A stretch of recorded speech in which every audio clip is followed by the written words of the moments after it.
শুরু হয়ে গেল রবিবার রাতের আয়োজন যাহা বলিব সত্য বলিব। আপনি শুনছেন আপনার প্রিয় স্টেশন এবিসি রেডিও FM 89.2। আরজি কিবরিয়া চলে এসছে এবং আরজি কিবরিয়ার সাথে আরজি কিবরিয়ার টিম, আরজি সুমন এবং সাউন্ড এডিটর মঞ্জু। যাহা বলিব সত্য বলিব শুরু হয়ে গেছে এবং যাহা বলিব সত্য বলিবর যে কমন মেসেজ, সেই মেসেজটি আপনারা একটু আগেই শুনেছেন।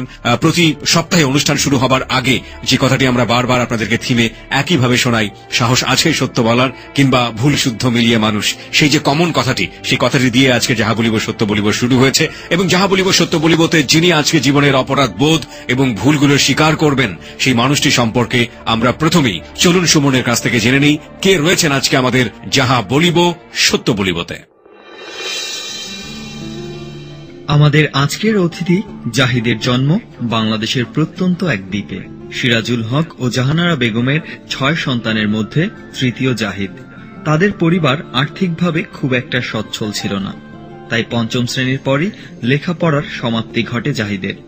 ছোটবেলা থেকেই খেলাধুলার প্রতি বেশ আগ্রহী ছিলেন, বিশেষ করে ফুটবল খেলতে পছন্দ করেন জাহিদ।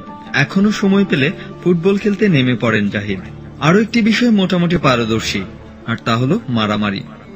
যখনই জাহিদের কাছে তার শখের কথা জানতে চাওয়া হলো, তখনই তার চোখে মুখে দেখা দিল হতাশার অভিব্যক্তি। বেশ খানিক সময় ভেবে একটি দীর্ঘ নিঃশ্বাস ছেড়ে বলল, না, এখন আর কোনো শখ নেই। এখন জাহিদের বয়স 35। বর্তমানে সে 2 সন্তানের বাবা। আপাতত লক্ষ্য একটাই, পরিবার নিয়ে সুখে থাকা। কিন্তু কি করেছিলেন জাহিদ যে আজ তার সুখের আকাশ অশান্তির মেঘে ঢেকে গেছে? তা জানাতেই আজ জাহিদ হাজির হয়েছেন যাহা বলিব সত্য বলিবর মঞ্চে।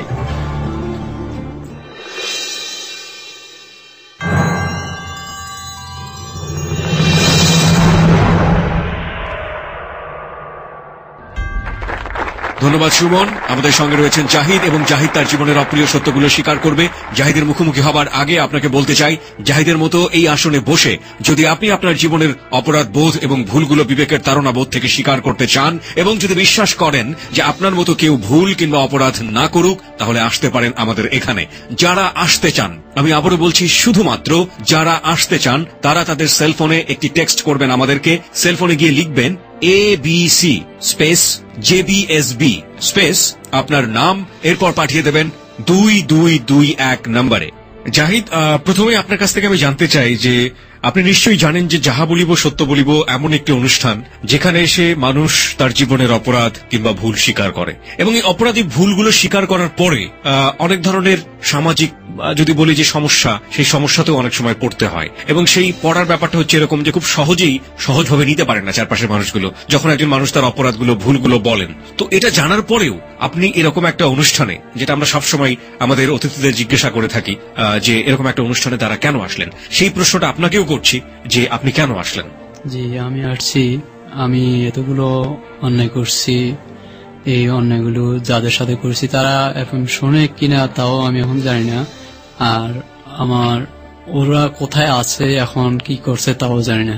তো যদি ওরা শুনে থাকে তাহলে আমি ওদের কাছে ক্ষমা চাওয়ার জন্য আপনি এখানে এসেছেন। ওকে প্রিয় শ্রোতা, ওর উদ্দেশ্য হচ্ছে যে মানুষগুলোর সাথেও অন্যায় করেছে তাদের কাছে ক্ষমা চায়। কিন্তু যাহা বলিব সত্য বলিবতে আমরা যে কথাটি সবসময় বলে থাকি যে অপরাধের পেছনে কারণ থাকে, একটা ব্যাকগ্রাউন্ড থাকে। সেজন্য আমরা বলি যে কি অপরাধ করেছেন কিংবা কি ভুল করেছেন, তারপরের প্রশ্ন থাকে কেন করেছেন, কি কারণে করেছেন, এবং তারপরে হচ্ছে এই যে ভুল করলেন কিংবা এই যে অপরাধ করলেন সেটার পরিণতি কি। আমরা 3টা স্টেপে আজকে যারা যাহা বলিব সত্য বলিবতে এসেছেন কিংবা ভবিষ্যতে আসবেন তাদেরকে আমরা এই 3টা স্টেপে পুরো ঘটনাটা বলার সুযোগ দিই। আজকেও তার কোনো ব্যতিক্রম হচ্ছে না। আজকে জাহিদ তার নিজের জীবনের অপ্রিয় সত্যগুলো আপনাদের সামনে তুলে ধরবে এবং পুরো অনুষ্ঠানে আমাদের সঙ্গে লাইভ ফোনে কানেক্ট আছেন যাহা বলিব সত্য বলিবর বিশেষজ্ঞ দলের একজন বিশেষজ্ঞ ডক্টর তাজুল ইসলাম, যিনি জাতীয় মানসিক স্বাস্থ্য ইনস্টিটিউটের অ্যাসোসিয়েট প্রফেসর। আমরা এবার সরাসরি চলে যাচ্ছি জাহিদের কাছে। জাহিদ, আপনি আমাকে বলবেন যে আপনি কোথা থেকে শুরু করতে চান? আমি আমার জীবনের প্রথম থেকে শুরু করতে চাই। তার মানে আমরা প্রথমে আপনার ভুল বা অপরাধের কারণগুলো আগে জানবো। ওকে, শুরু করুন। আমার বয়স যখন 9 বছর, তখন আমি ক্লাস 2তে ভর্তি হয়েছি। জি। বয়স একটু বেশি হয়ে যাওয়ার কারণ হলো আব্বা আমাকে অনেক রিকোয়েস্ট করছে স্কুলে যাওয়ার জন্য, আমি যাইনি। তবে আমার বাবা আমাকে একটা আদর্শ লিপি পড়াইছিল, আমি ওটা থেকে মোটামুটি ব্যঞ্জন বর্ণগুলো খুব ভালোভাবে চিনছি। আমাকে একটু বলবেন যে আপনার বাবা কি করতেন? আমার বাবা ওই সময় ব্যবসা করতো। আমার বাবা বড় একজন ব্যবসায়ী ছিলেন। বাবা কিসের ব্যবসা করতেন? মুদি দোকান ছিল। মুদি দোকানদার ছিলেন। ওকে, হ্যাঁ, তারপরে বলুন। তো আমার বাবা যখন মুদি দোকানে ছিলেন তখন আমি ওই সময় আমার বয়স 7 বছর। তারপর এমনিতে আমাদের দোকানটা অনেক বড় ছিল বাজারের ভিতরে, সবাই পাইকারি মাল নিত, সেল দিত আমার বাবা। তো এর ভিতরে আমার একটা বাবার বন্ধু ছিল আলমগীর চৌধুরী নাম। তো উনি বলল যে তোর সাথে, তুই তো বাজার থেকে চাউল আনাস অনেক দূর থেকে, তো তোর আমি চাউলের বস্তা এনে দেই, তুই বিক্রি কর। আচ্ছা। এমনিতেই আমার বাবা আবার ওর ভালো বন্ধু ছিল, তো এই জন্য কোনো কিছুই ইয়ে করে না করেনি। তো আমার বাবা ওর চাউল বিক্রি করে এবং ও যা টাকা চায় তাই দেয়।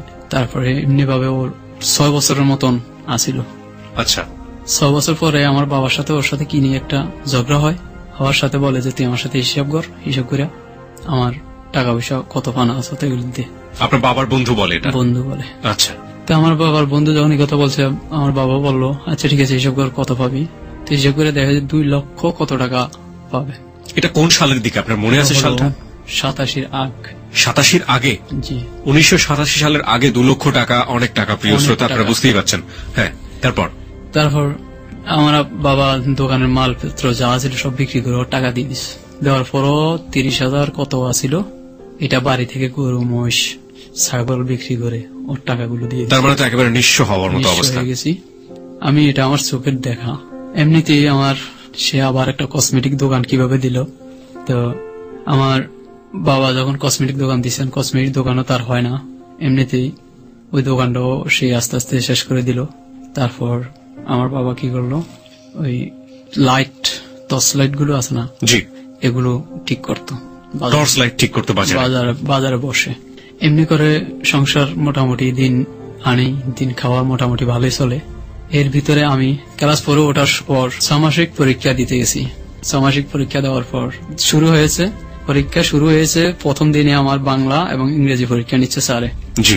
আমি বাংলা এবং ইংরেজি পরীক্ষা দিলাম। দেওয়ার পর সন্ধ্যার দিক দিয়ে আমার একটা বন্ধু আছিল নাম মাহফুজ, আমার বলে জাহিদ, ও মারা গেছে, বলে জাহিদ চল আমরা সিনেমা দেখতে যাব। ও একটু দুষ্ট আছিল, বেশি দুষ্ট। কোথায়? আমাদের বাড়ির থেকে অনেক দূর। তাই বলে এত টাকা নাই আমার কাছে, আমি আব্বার কাছ থেকে চুরি করছি টাকা। এই টাকাগুলো চুরি করে চলে গেছি আমরা আমাদের বাড়ির থেকে অনেক দূরে। ওখানে যাইয়া বোর্ডিং এ ছিলাম 2 দিন এবং ছবিটা দেখছি, কাশেম মালার প্রেম ছবি লাগাইছিল। কাশেম মালার প্রেম, ওই ছবিটা দেখছি। দেখার পর 3 দিনের দিন খুঁজে ও আমার বলে যে টাকা নেই, এখন কি করবো, কোথায় যাবি? আমি তো তোর পথ আছে কোন দিকে? বলে আমার নানা বাড়ি আছে, এই নানা বাড়ি যাবো। নানা বাড়ি ওর বাড়ি থেকে আমাদের ওখান থেকে অনেক দূর। গাড়ি দিয়ে যাওয়ার পরে হেঁটে গ্রামের ভিতর দিয়ে অনেক দূর যেতে হয়। গেলাম, রাত্র 2টা বাজে, হাঁটতে হাঁটতে 2টা বাজে পৌঁছলাম।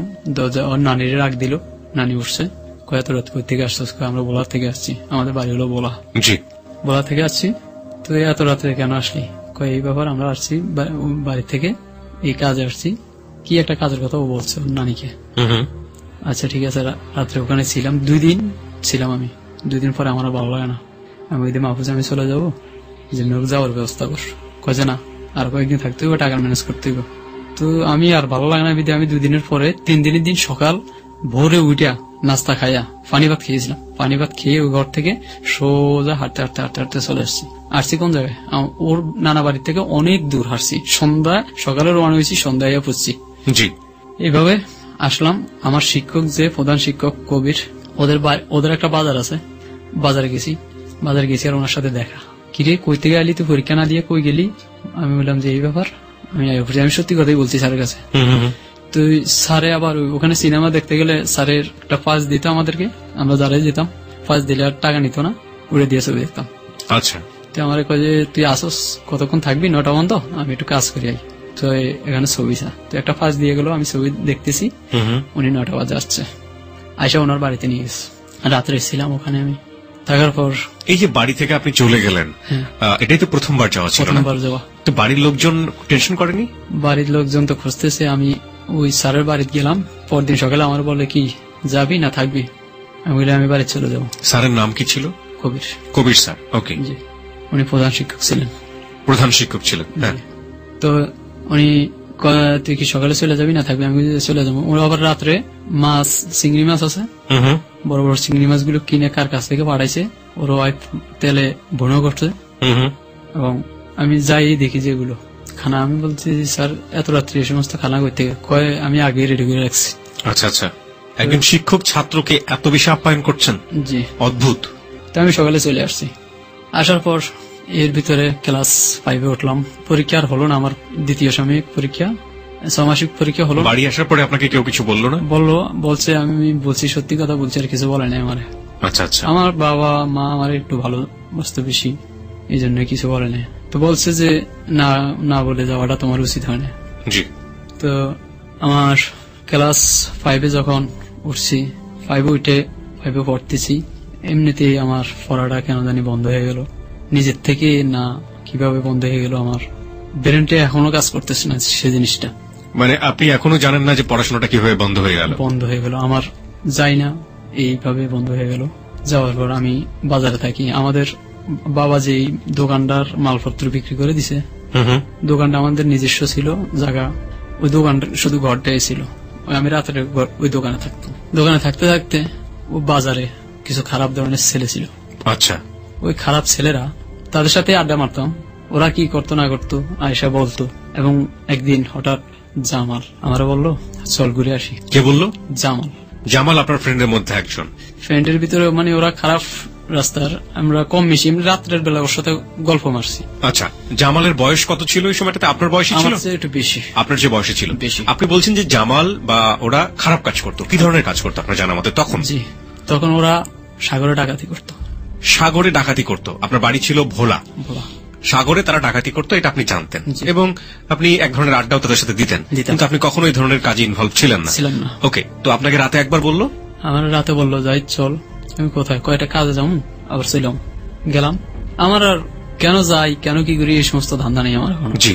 গেলাম, যাওয়ার পর আমার বলে ও আচ্ছা ওদের হাতে 2টা রিভলভার আছে আর কিরিজ আছে লম্বা লম্বা। কিরিজ? কিরিজ এবং রিভলভার, আপনি কি এর আগে কখনো এগুলো দেখেছেন? এর আগে দেখেছি, কিন্তু এমনি সরাসরি হাতে নেইনি। হাতে নেননি কখনো? হাতে নিইনি। কাদের কাছে দেখেছেন এগুলো? দেখেছি ওই আমাদের যে ওদের লিডার, ওরা ওদের সাথে রাত্রে বাজারে যখন আড্ডা মারি ওরা এগুলো লাড়াছাড়ে, এগুলো দেখা যায়। আচ্ছা আচ্ছা, তো তারপর আপনি কি করলেন? তো ওদের সাথে গেলাম হুম। সাগরে।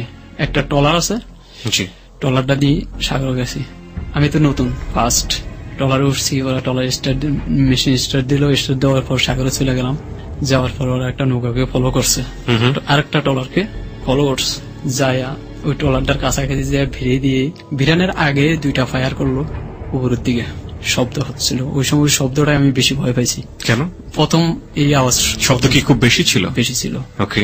তো ওরা ভয়ে, ওই নৌকার লোকেরা ভয়ে মানে ভীত হয়ে একদম বসে আছে। আমি আমাদের ট্রলারে আছি, ওরা দৌড় দিয়ে ওদের ট্রলারে উঠে সবাইকে মারধর এবং হাত পা বাঁধে। ট্রলারের মাঝিটাও একটু গাদ্দার টাইপের ছিল, মাঝিটাও একটু ফার্সাফার্সি করার বিনিময়ে ওদেরকে বেঁধে নৌকার ভিতরে ফাটাতানের নিচে বেঁধে। ওরা ছিল 6 জন, আমরা ছিলাম 7 জন। ওরা কারা ছিল? ওরা কারা ছিল এতটুকু আমরা জানি না। মানে ওই নৌকার যাত্রী ছিল নাকি মাছ ধরতে এসেছে? ওরাও মাছ ধরতে এসেছিল? আমরা গেছি ডাকাতি করতে, আর ওরা আসছে মাছ ধরতে। ওকে। তো ওদেরকে বেঁধে ওদের চাল টাল সব তুলে ফেললাম, মেশিন খুলে ফেললাম। খুলে ওরা গাদ্দারি করছে বিদায় প্রথম ওদেরকে ছাড়া হয়নি, হাত পা বাঁধা অবস্থায় নৌকাতে রাখা জায়গায় রেখে আমরা চলে আসছি।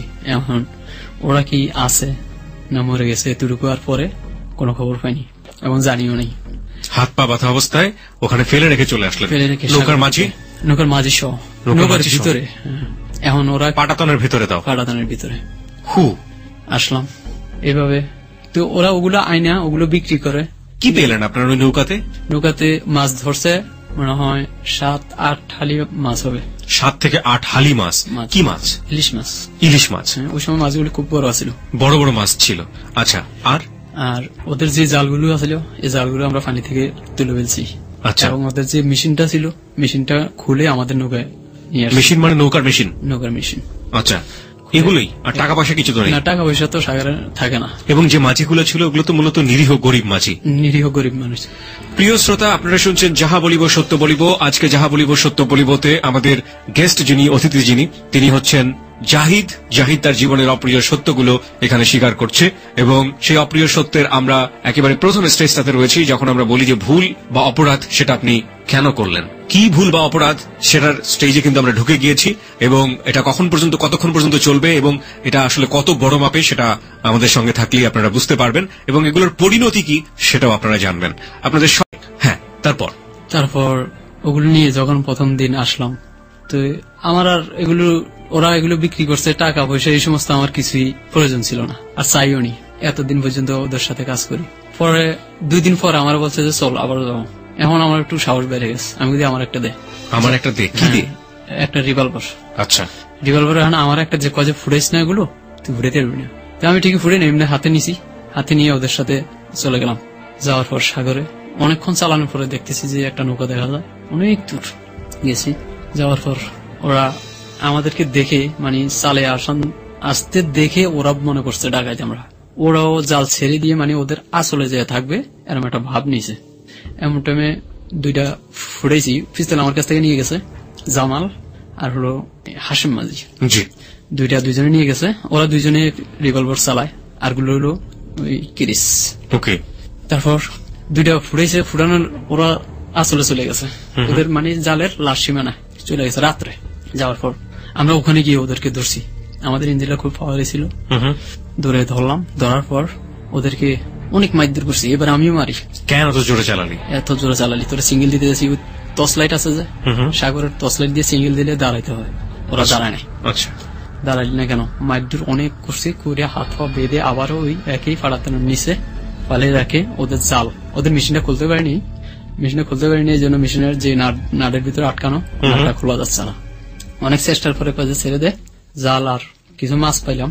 মাছ মনে হয় 4 আলি হবে, ইলিশ মাছ 4 আলি মাছ হবে। এগুলো নিয়ে চলে আসলাম। রাত্র ভোর হয়ে গেছে, ওই দিন ভোর হয়ে গেছে। আমি চলে আসলাম বাসায় না দোকানে। এই লোকগুলো তো আপনাদেরকে চেনার কথা, কারণ না চিনতো না। ওগুলো আমাদেরকে চিনে না কেন? আমাদের মুখ থাকে বান্ধা গামছা দিয়ে, আপনারা মুখ বেঁধে রাখতাম। আমার নাম থাকতো তারা, আরেকজনের নাম থাকতো আকাশ, আরেকজনের নাম থাকতো ফানি। এভাবে এই নামগুলো দিয়ে আপনারা ওদের সামনে সম্বোধন করতাম, কারণ নাম ধরে কেউ ডাকতাম না।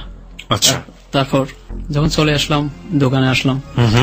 আপনি যে 2টো কাজ করলেন, পরপর 2টো অপরাধ, এই 2টো অপরাধের বিনিময়ে আপনি কি পেয়েছিলেন ওদের কাছ থেকে? আমি কিছুই নিইনি। কিচ্ছু নেননি আপনি? আমি কিছুই দেয়নি, জাস্ট ওদের সাথে যেতাম। আমি খুঁজতাম না টাকা দে বা পয়সা দে, আমি তো আমার বাবার হোটেলে খাচ্ছি। ওকে, এই জন্য। আপনি কেন যেতেন?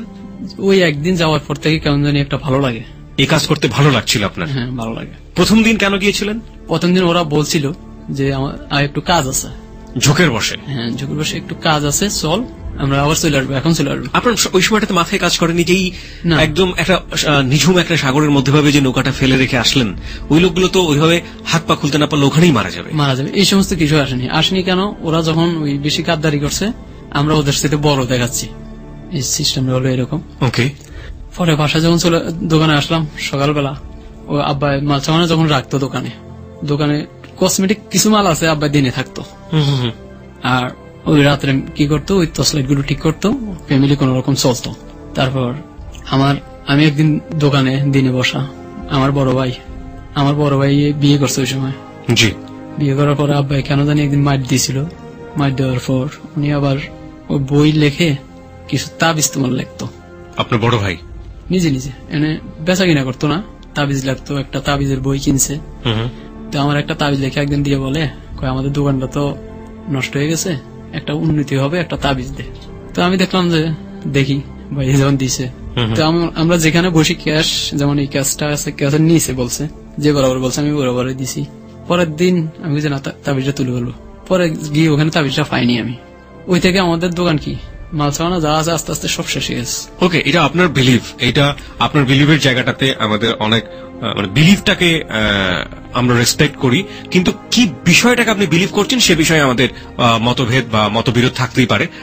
আমরা এই পার্টটাতে একটু বলতে চাই প্রিয় শ্রোতা, সেটা হচ্ছে সে যে সোসাইটিতে বড় হয়েছে, সে যে পারিপার্শ্বিক অবস্থার মধ্যে বড় হয়েছে, সেখানে একটা তাবিজ অনেক বড় একটা ফ্যাক্ট। আপনি যদি এইভাবে জিনিসটাকে দেখেন ঘটনার বিন্যাসে কিংবা অপ্রিয় সত্যের যে উদ্ঘাটন সেই বিন্যাসে, তাহলে কিন্তু অনেক সহজ হয়ে যায়। কিন্তু উনি বলছেন আর আমরা প্রচার করছি মানেই কিন্তু এটা না যে আমরা আপনাকে উৎসাহ দিচ্ছি, ব্যাপারটা আসলে তা নয়। ওনার জীবনে এটা ঘটেছে এবং এটা গল্প উপন্যাসের মতোই সত্য, এবং ওটাকে ওইভাবে নিলেই জিনিসটা হয়ে যায়। ওনার জায়গাটা থেকে আমরা আমাদের ব্যাপারটাকে রেসপেক্ট করবো যে ঠিক আছে আপনি আপনার জায়গা থেকে যেভাবে নিয়েছিলেন ইটস ওকে, কিন্তু আমরা নিজেরা মনে করি, আমি আমার জায়গাটা থেকে মনে করি এটা হচ্ছে সম্পূর্ণই তার ব্যক্তিগত ব্যাপার। এখানে কাউকে আমরা ইন্সপায়ার করছি না যে তাবিজ কবজ বা অন্য কোনো বিষয়ে আপনাকে বিলিভ করতে হবে, এটা একেবারেই আপনার ব্যক্তিগত ব্যাপার। হ্যাঁ, তারপর তাবিজটা যখন খুঁজছি পাইনি, আমি বাইরে বললাম ভাইয়া তাবিজটা ওখানে রাখছি, যেখানে বলছো ওখানে রাখছি, পরে তাবিজটা পাইনি কেন? কাজে ওইটা ওখানে থাকবে না, ওইটা অনেক নিচে চলে যাবে।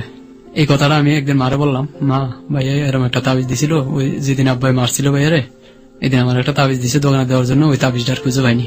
কয় কি করছিস তুই? আমি বলি আমি তো না জানিয়ে দিছি। তার মানে আপনার ভাই ধ্বংস করার জন্য এটা দিয়েছে।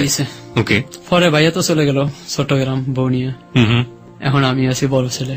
আমি এর ভিতরে একদিন রাত্র 10টার দিকে শুনি আমাদের বাজারে একটা লোককে মারছে। আচ্ছা। মারতে মারতে ও বাবারে মারে করে চিল্লায়। আমি ঘুম থেকে উঠে দেখি ওই যেই আমাদের নেতা লিডার বড়, ওনার পরে একজন থাকে, এটা হলো প্রধান। আচ্ছা। ওর বাহিনীর প্রধান একজন আছে। জি। প্রধানে ওর সাথে কি একটা অন্যায় করছে যেন, এই জন্য ওরা মারতেছে। মায়ের যে সেই রকম মায়ের, এই মায়ের গুলো একই গ্রুপের লোকজন মারছে, মানে একই গ্রুপের প্রধানকে মারছে। ধরুন আপনারা সবাই একই গ্রুপের লোক ছিলেন, তার মধ্যে কেউ একজন অপরাধ করেছে, তাকে আপনারা সবাই মিলে মারছেন, ব্যাপারটা এরকম নাকি অন্য গ্রুপে কাউকে মারছে? আমাদের মেন লিডার হলো একজন, তার উনি না থাকলে আরেকজন লোক দায়িত্ব পালন করে উনি। তো ওনাকে মারছে, কারা মারছে? ওনাকে মারছে যিনি লিডার, ফার্স্ট লিডার, উনি মারছে। উনি হলেন চোরের নেতা। আচ্ছা আচ্ছা। যার নাম সেলিম, সে চেয়ারম্যান হয়েছিল 2 বার। ঠিক আছে, তারপর? আচ্ছা, আমি একটু পিছিয়ে যাই। এর ভিতরে ও আরেকদিন ওই লোকগুলো আমারও বলে চল, গেলাম আবার ডাকাতি করতে। প্রিয় শ্রোতা, আমরা এই মারামারি জায়গাটা থেকে একটু ফ্ল্যাশব্যাকে যাচ্ছি, এটা আমাদের অপ্রিয় সত্য উদ্ঘাটনের প্রয়োজনেই। আশা করছি বিষয়টাকে মাথায় রাখবেন। ও ব্যাপারটা এরকম ছিল যে গ্রুপে ও কাজ করতো, সেই গ্রুপের লিডার, তার পরের পজিশনে যিনি রয়েছেন, তার ভদ্রলোকের নাম কি ছিল যিনি মার খাচ্ছেন? সাদেককে পেটাচ্ছেন। এই জায়গাটা থেকে আমরা আবারও ফিরবো, কিন্তু আমরা একটু ফ্ল্যাশব্যাকে যাচ্ছি। নাম ছিল 1 নম্বর সাদেক। 1 নম্বর সাদেক যে পেটাচ্ছিলেন সেলিম। জি। ওকে, তারপর আমি এইভাবে অনেকদিন যখন সাগরে যাইতাম, আমাদের সাথে ডাকাতি করতাম, অনেকদিন হয়ে গেছে, 1 বছর। এর পরে মারের আগে, ওই লোকটারে মারে এর আগে আমি লাস্ট যাইতেছি সাগরে। যাওয়ার পর আমরা একটা ট্রলারকে ধাওয়া করছি, ওই ট্রলারটা আমাদের কাছে ধাওয়া করে আসতেছে। ওরাও ডাকাত, আমরাও ডাকাত। আমরা মনে করছি ওরা মানুষ, সাধারণ মানুষ, ওরা মনে করছে আমরা সাধারণ মানুষ। এইভাবে দুজন মুখামুখি হয়ে গেছি। আসলে দু দলে ডাকাত ছিল, দুনো দল ডাকাত ছিল। কাছাকাছি হওয়ার পর আমরা রিভলভার ফুটাইতেছি, ওরাও ফুটাইতেছে। এমনি ফুটাইতে ফুটাইতে অনেকগুলো ফুটানো হয়ে গেছে। এখন দুনো দলের যে কার্ডিজ গুলো থাকে ওগুলো শেষ হয়ে গেছে। এখন চলে কিরিচের ম্যাচ। আমার হাতে একটা কিরিচ ছিল, আমিও মারতেছি, আমারও মারতে চায়, আমিও মারতে চাই। লাস্ট পর্যন্ত আমার হাতে কিরিচটা পড়ে গেছে। পরে যাওয়ার পরে আমার বিরোধী যে দলটা আমার একটা কোপ দিছে, আমার বাম চোখে লাগছে কোপটা, এবং এই বাম চোখে কোপের দাগটা এখনো স্পষ্ট রয়েছে। প্রিয় শ্রোতা, আমরা এই ছবিটা, মানে কোপের যে ছবিটা, সেটা আমরা এই মুহূর্তে ফেসবুকে দিয়ে দিব, আপনারা চাইলে দেখতে পারেন। আমাদের ফেসবুকের ঠিকানা www.facebook.com/ABC Radio FM 89.2। আমি আবারও বলি www.facebook.com/ABC Radio FM 89.2। ওখানে যাবেন, যাওয়ার পরে আপনি লাইক দেবেন। লাইক দেবার সঙ্গে সঙ্গে আপনি যাহা বলিব সত্য বলিবর মেম্বার হয়ে যাবেন। এবং আজকে যিনি জাহিদ এখানে রয়েছেন, তার জীবনের যে মানে অপরাধের যে দাগ, সেই দাগের একটা ছবি আপনারা ওখানে দেখতে পাবেন। চোখের বাম পাশে বিশাল এক কাটা চিহ্ন রয়েছে, আপনারা গেলেই ছবিটা এখানে দেখতে পাবেন। আচ্ছা, এটা আপনার কত বছর বয়সে আপনি এরকম দাগাটা খেলেন? 13 বছর বয়স। 13 বছর বয়সে ওই সময়। হ্যাঁ, তারপর আরেকটা কোপ দেওয়ার সময় আমি বাম হাতটা বাড়াইছি, এই বাম হাতে লাগছে, এবং একদম হাতের মাঝখান দিয়ে ফাড়ার একটা ছবি। আমরা এই হাতের ছবিটা ওখানে দিয়ে দিব। হ্যাঁ, তারপর ওখান থেকে মারামারি করতে করতে দোনো দল, দিন হয়ে যাচ্ছে, সকাল হয়ে যাচ্ছে, ওই দল ওইদিকে যাচ্ছে, আমরা এইদিকে চলে যাচ্ছি। এভাবে চলে আসলাম। আসার পর আমি ওষুধ টষুধ খাইলাম। আমার আব্বা জিজ্ঞেস করলো এগুলো কি? আমি বলছি যে শতানি করতে গিয়ে কেটে গেছে। আমার আব্বা আবার বুঝতো না, জানতো না, আমার ফ্যামিলির ভিতরে কেউ জানতো না, শুধু জানতো যিনি আমার শিক্ষক ছিলেন তিনি হলেন ওই সেলিম যে লিডার, তার ছোট ভাই, আপন ছোট ভাই, আপন ছোট ভাই, উনি জানতেন। উনি সবকিছু জানতেন এগুলো। তারপর এভাবে ওই যখন মার দিচ্ছে সাদেককে, হুম। রাত্র মারতে মারতে মারতে মারতে 2টার দিক, কেউ ঘুম যায় না, ওর এমন কাঁদতেছে, মানে ঘুম আসে না, চিল্লাচিল্লি করতেছে বেশি। তো সবাই আসি, বাইনি টাইনি সবাই, আমিও আছি। তো ওর প্রথমে হাত 2টা এখান থেকে কেটে ফেললো। ও হো, হাত 2টা কেটে ফেলা। আপনি কি সামনে ছিলেন হাত কাটার সময়? আরো অনেক লোক ছিল, আমি না শুধু, আরো অনেক লোক ছিল। কিভাবে হাত কাটলো, কথোপকথন কি হচ্ছিল? ছুরি দিয়ে, একজনে ধরে আরেকজনে। কি ধরনের কথোপকথন হচ্ছিল এই কাটার সময়টাতে? কেন কাটতেছিল? আপনি কিছু জানতেন ওই সময়? জানতাম। উনি নাকি ওই আমাদের যে লিডার, ফার্স্ট লিডার, ওনার সাথে কি জিন নাকি থাকতো, মানে উনি কেউ কিছু খারাপ মনোক্ত করলে বলতে পারতো। তারপর আমাদের সর্দানি যাদের সাথে যুদ্ধ হতো, একটু ফিসের কথা এটা, যাদের সাথে যুদ্ধ হতো নোয়াখালীর সাথে, ওই নোয়াখালীরা ওদেরকে দেখলে, আমাদেরকে দেখলে মনে হতো যেন আমরা ফায়ার হয়ে ওদের কারফে যাই। ওদের সাথে পরে আমাদের মিশ হয়েছে, মিশ হওয়ার পর ওরা আমাদেরকে এগুলো বলছে যে আপনারা আমাদের কাছে আসলে দেখা যায় আপনারা ফায়ার হয়ে আসেন, এই জন্য ওরা আমাদের সাথে ফায়ার হয়।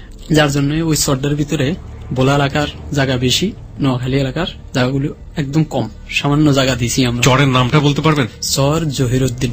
চর জহিরুদ্দিন, এখনো সেই চর জহিরুদ্দিন নামেই আছে? আছে। ওকে। তারপর ওনাকে ওই হাত 2টা কাটার পরে আবার মারলো। আপনি বলছিলেন যে জিন আছে, সেলিমের সাথে জিন আছে, তো এটার সাথে হাত কাটার কি সম্পর্ক? যে উনি খবর পায়, ওনার সাথে কেউ কোনো খারাপ মন্তব্য করলে খবর পায় যে ও আমারে ধ্বংস করতে চায়। উনি তো হইলো বড় সেলিম, সেলিম, মানে গায়েবী নিউজ সে পেয়ে যায় ওনার জিনের মাধ্যমে। ওনাকে কেউ পায় না। আচ্ছা। তারপর উনি মৃত্যুর সময় বলছে আমি আর 10 মিনিট বাঁচবো, এইরকম। উনি অনেক মানুষের উপকার করছে এবং অনেক মানুষের ক্ষতি করছে। আচ্ছা, তো উনি সাদেককে কাটতেছিলেন কেন? কাটতেছে ও নাকি সেলিমকে মেরে উনি ওই সরের নেতৃত্ব নেবেন। মানে উনি ছিলেন সেলিমের পরের পোস্টে, কিন্তু উনি চাচ্ছিলেন সেলিমকে সরাই দিয়ে নিজেকে ওই পোস্টে যাওয়ার জন্য। পরে উনি স্বীকার করছে যে আমি বলছি। উনি স্বীকার করেছেন? এটা কি হাত কাটার আগে করেছেন না হাত কাটার পরে? হাত কাটার আগে। হাত কাটার আগে স্বীকার করেছিল। এটা বলছি মানে কাকে বলেছে? এই সেলিমকে বলছে। উনি যে সেলিমকে সরাতে চাচ্ছে সেটা প্ল্যানটা কাদের সাথে করেছে? প্ল্যানটা করছে যাদের সাথে যুদ্ধ, ওরা আমাদের সাথে যখন মিস হয়ে গেছে, মিস হওয়ার পরে আবার একটা যুক্তি বসছিল প্রধান সাদেক, আর ওদের নামটা আমি বলে গেছি, নোয়াখালীর। আচ্ছা, ওদের যে কেউ একজন। ওদের প্রধান এই ধরনের যুক্তি করছে যে তুই আমাদের দাওয়াত করবি, আমরা দাওয়াত খেতে যাব, ওই সময় আমরা সেলিমকে মেরে ফেলবো, আমি হব ওই সরের লিডার, তুই তো লিডার আসোস। এটা সেলিম জানতে পারে? জানতে পারে। কিসের মাধ্যমে জানতে পারে? ওই জিন নাকি ও বলছে, ওই বলছিল আমার জিনের মাধ্যমে জানতে পারি। প্রিয় শ্রোতা, দেখুন, একটা ফিউডালিস্টিক সোসাইটি বলে একটা ব্যাপার আছে, সামন্ত সমাজ ব্যবস্থা যেটাকে বলে, আপনারা নিশ্চয়ই জানেন। এই সময়ে তাতে রিলিজিয়নটাকে অদ্ভুতভাবে কাজে লাগানো হতো, এবং এই যে রিলিজিয়াস্টিক পাওয়ার দিয়ে বা রিলিজিয়াস্টিক ব্যাপারগুলো দিয়ে মানুষকে এক ধরনের শোষণ করার যে ব্যাপারগুলো, সেগুলো আমরা সামন্তবাদী সমাজ ব্যবস্থায় পড়েছি। আমি কোনো তত্ত্বীয় কথাবার্তা বলছি না, আমি সিম্পল একটা বাংলাদেশের একদম প্রত্যন্ত অঞ্চলে একটা মানে অদ্ভুত একটা সোসাইটি আমি আজকে এই জাহিদের কাছ থেকে শুনলাম, যেখানে লিডার কিভাবে নিজেকে পাওয়ারফুল করেছে, যে আমার সঙ্গে জিন আছে, তার মানে যে কেউ এদিক ওদিক কোনো কিছু করলে সবকিছু আমি জেনে যাব। মানুষের এই যে অধিভৌতিক যে বিশ্বাস, এই বিশ্বাসটাকে যদি মনের মধ্যে চড়িয়ে দেয়া যায় যে তার লিডার কোনো না কোনোভাবে সুপার ন্যাচারাল বিলিভ বা সুপার ন্যাচারাল পাওয়ারের দ্বারা কোনো না কোনোভাবে সে নিজেকে নিয়ন্ত্রণ করতে পারে, চারপাশটাকে নিয়ন্ত্রণ করতে পারে, তাহলে তার যে ফলোয়ার আছে বা তার যে সাবঅর্ডিনেট আছে তারা কখনোই তার কাছ থেকে সরবে না, এবং খারাপ কিছু করতে গেলে তারা 10 বার ভাববে। এই যে ব্যাপারটা, এটা সুকৌশলে একজন মানুষ কতটা আয়ত্ত করতে পারেন। আমি জাহিদের বিলিভের প্রতি কোনো ধরনের কোনো প্রশ্ন রাখছি না, আমি শুধু আমার জায়গাটা থেকে জাজমেন্টটাকে ভাবে উপস্থাপন করলাম, এবং আমাকেও যে আপনি প্রশ্ন বাণবিদ্ধ করবেন না ব্যাপারটা এরকম না, বা আমি যেটা বললাম সেটাই যে বিলিভ করতে হবে সেরকম না। আমরা শুধু বলছি এটাই যে জাহিদ তার মতো করে ব্যাপারটাকে উপস্থাপন করেছে, আপনি আপনার জায়গাটা থেকে বিলিভটা কিভাবে করবেন সেটা করার সুযোগ রয়েছে। আপনি আপনার জায়গা থেকে বিচার বিশ্লেষণ করে ব্যাখ্যা করে আপনার মতো করে বিলিভ করতে পারেন, বাট জাহিদের কাছে জাহিদের জীবনাচরণ এইভাবেই সত্য, সুতরাং ওটাকে ওভাবে উপস্থাপন করছে। তারপর কি হলো? হাত কাটার পরে অনেকক্ষণ মারলো। হাত কাটার পরেও মারছে? কে হাত কাটলো? হাত কাটছে সেলিম, ধরে রাখছে, তার আরেকটা বাহিনী আছে, ও কাটছে। তারপর এখানে অনেক দাঁড়িয়ে দাঁড়িয়ে দেখলেন? হ্যাঁ, আমরা এখানে করার কিছু নেই, আমরা শুধু দেখতে পারি ফিল্ম, যেরকম ফিল্ম চলে ঠিক ফিল্ম হুবহু আমাদের ওখানের কাহিনীটা এরকম হয়েছে। চারপাশের লোকজন সব দাঁড়িয়ে দাঁড়িয়ে দেখছিল, দেখছি। পুলিশ কেউ আসেনি? না, পুলিশ ওখানে থাকে না, ওটা হলো চর। ওই সময় পুলিশ ছিল না, ওই সময় সেলিম যা বলতো তাই। ওখানে যে হাত কাটা হচ্ছে, সাদেকের পরিবার জানতো এটা? হ্যাঁ। তারা কিছু করেনি ওই না, সময়টাতে? কিছু করতে পারে না। পরে কেস হয়েছিল, আমি বলতেছি।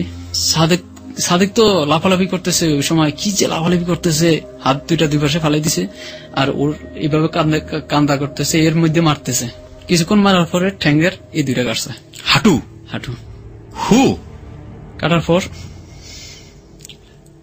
পর এগুলো আমার চোখে বাঁচছে এখনো। কাটার পর ও অনেক চিৎকার করলো। ও সেন্স তখনও ছিল? ওনার সাথে একটা তাবিজা ছিল, লাস্টটা বলছে আমাকে। আচ্ছা, আমাদেরকে বলছে, ওদেরকে বলছে।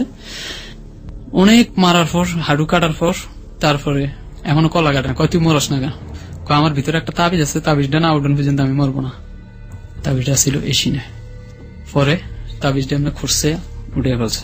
তখন অজ্ঞান হয়ে গেছে। অজ্ঞান হয়ে যাওয়ার পরে ওর কল্লাটা কেটে গেছে। কল্লাটা কেটে, এগুলো সামনাসামনি। তারপরে এগুলোর একটা বস্তা করছে, বস্তা করে নিয়ে পরেরটা হলো আমার শোনা কথা, যারা নিছে তারা এগুলো পাতা মুড়ার ভিতরে নিয়ে, পাতা চিনেন? না, চিনি না। ওটা কি জিনিস? পাতা হলো এক ধরনের ওগল পাতা বলে। ওগল পাতা? হ্যাঁ, যেগুলো সাগরের পারে হয় এবং নদীর পারে হয়। আচ্ছা। এগুলো ওই পাতা বন আছে, ওখানে নিয়ে ওগুলোর টুকরো টুকরো করছে গাছের বেলায়। এগুলো হলো শোনা কথা, এগুলো আমি দেখি। মানে ওর শরীর পুরোটা টুকরো টুকরো করেছে? হ্যাঁ, টুকরো টুকরো করে এগুলো সব আস্তে আস্তে সাগরে ফেলাই দিচ্ছে। এগুলো আমি শুনছি, টুকরো করতে আর দেখিনি আমি। ওর ফ্যামিলি জানতো না যখন এই কাজগুলো হচ্ছে? কেউ এগিয়ে আসেনি? আসতে পারে না, সাহসী করেনি নাকি? সাহসী করেনি। তারপরে সাদেকের কয় ছেলে মেয়ে ছিল? সাদেকের 3টা ছেলে ছিল, ছেলেগুলো ওর বাহিনী, কিন্তু ওই দিন উপস্থিত ছিল না এই কারণে। তারপর ছোট ছেলেটা আজগর আসলো, আর একটা ছোট ছেলে আছে আমার মতন, ওই সময় আমার সময় 13 বছর বয়স, আমার মতন। ও মারার পরে ওদের বাসায় গেল, গিয়ে বলল, তোরা আজ থেকে আমার সন্তান। সেলিম? হ্যাঁ, তোরা আমার সন্তান, আমি তোদেরকে ছেলের মতো বড় করব, লালন পালন করব। এ পর্যন্ত। এবং ওরা কি বললো? ফ্যামিলির লোকজন কি বললো? মেনে নিতে বাধ্য। মেনে নিতে বাধ্য? তারপর ওরা একটা কেস করলো ওর নামে, মার্ডার কেস, মার্ডার। সাদেকের পরিবার সাদেকের পরিবার একটা মার্ডার কেস করলো সেলিমের এগেইনস্টে। এর ভিতরে অনেক কেস আছে, কিন্তু কোনো কেসে কাজে লাগাইতে পারে না। লাস্ট পর্যন্ত ওই কেসটায় ওনাকে অ্যারেস্ট করা হলো, ওনার 3 বছর জেল হলো। কেমনে কেমনে জেল হওয়ার পরে আবার ওরা যে ছুটিয়ে আনলো। কারা ছুটিয়ে নিয়ে আসলো? এই ছেলে, সাদেকের ছেলেরাই। এই ছোট ছেলেটা আমার সাথে অনেকদিন ছিল, আমার ভাই বলে ডাকতো, তো অনেকদিন ছিল। তারপরে কোথায় গেছে তাও জানি না। তারপর এমনিতেই আমি ওই মার্ডারটা দেখে আমি সাগরের ডাকাতি বন্ধ করে দিই। একদিন ওরা আমার কাছে আসে, চল আজকে যাবো। আমি না, আমি যাবো না। তারপর ওরা কয় যে না, আমি কই যে না, আমি যাবো না, আমি এই কাজ আর করবো না। কয় না, এই কাজ করতে হবে, যখন নামছে তখন করতে হবে। কিন্তু আমি তো কোনো টাকা পয়সা নিই না ওদের কাছ থেকে, একটা টাকাও নিই না। যা আনে ভাগ করে ওরা নেয়, ওরা খায়, ওদের কি লাগে না লাগে সব ওরা বোঝে, কিন্তু আমি নিই না।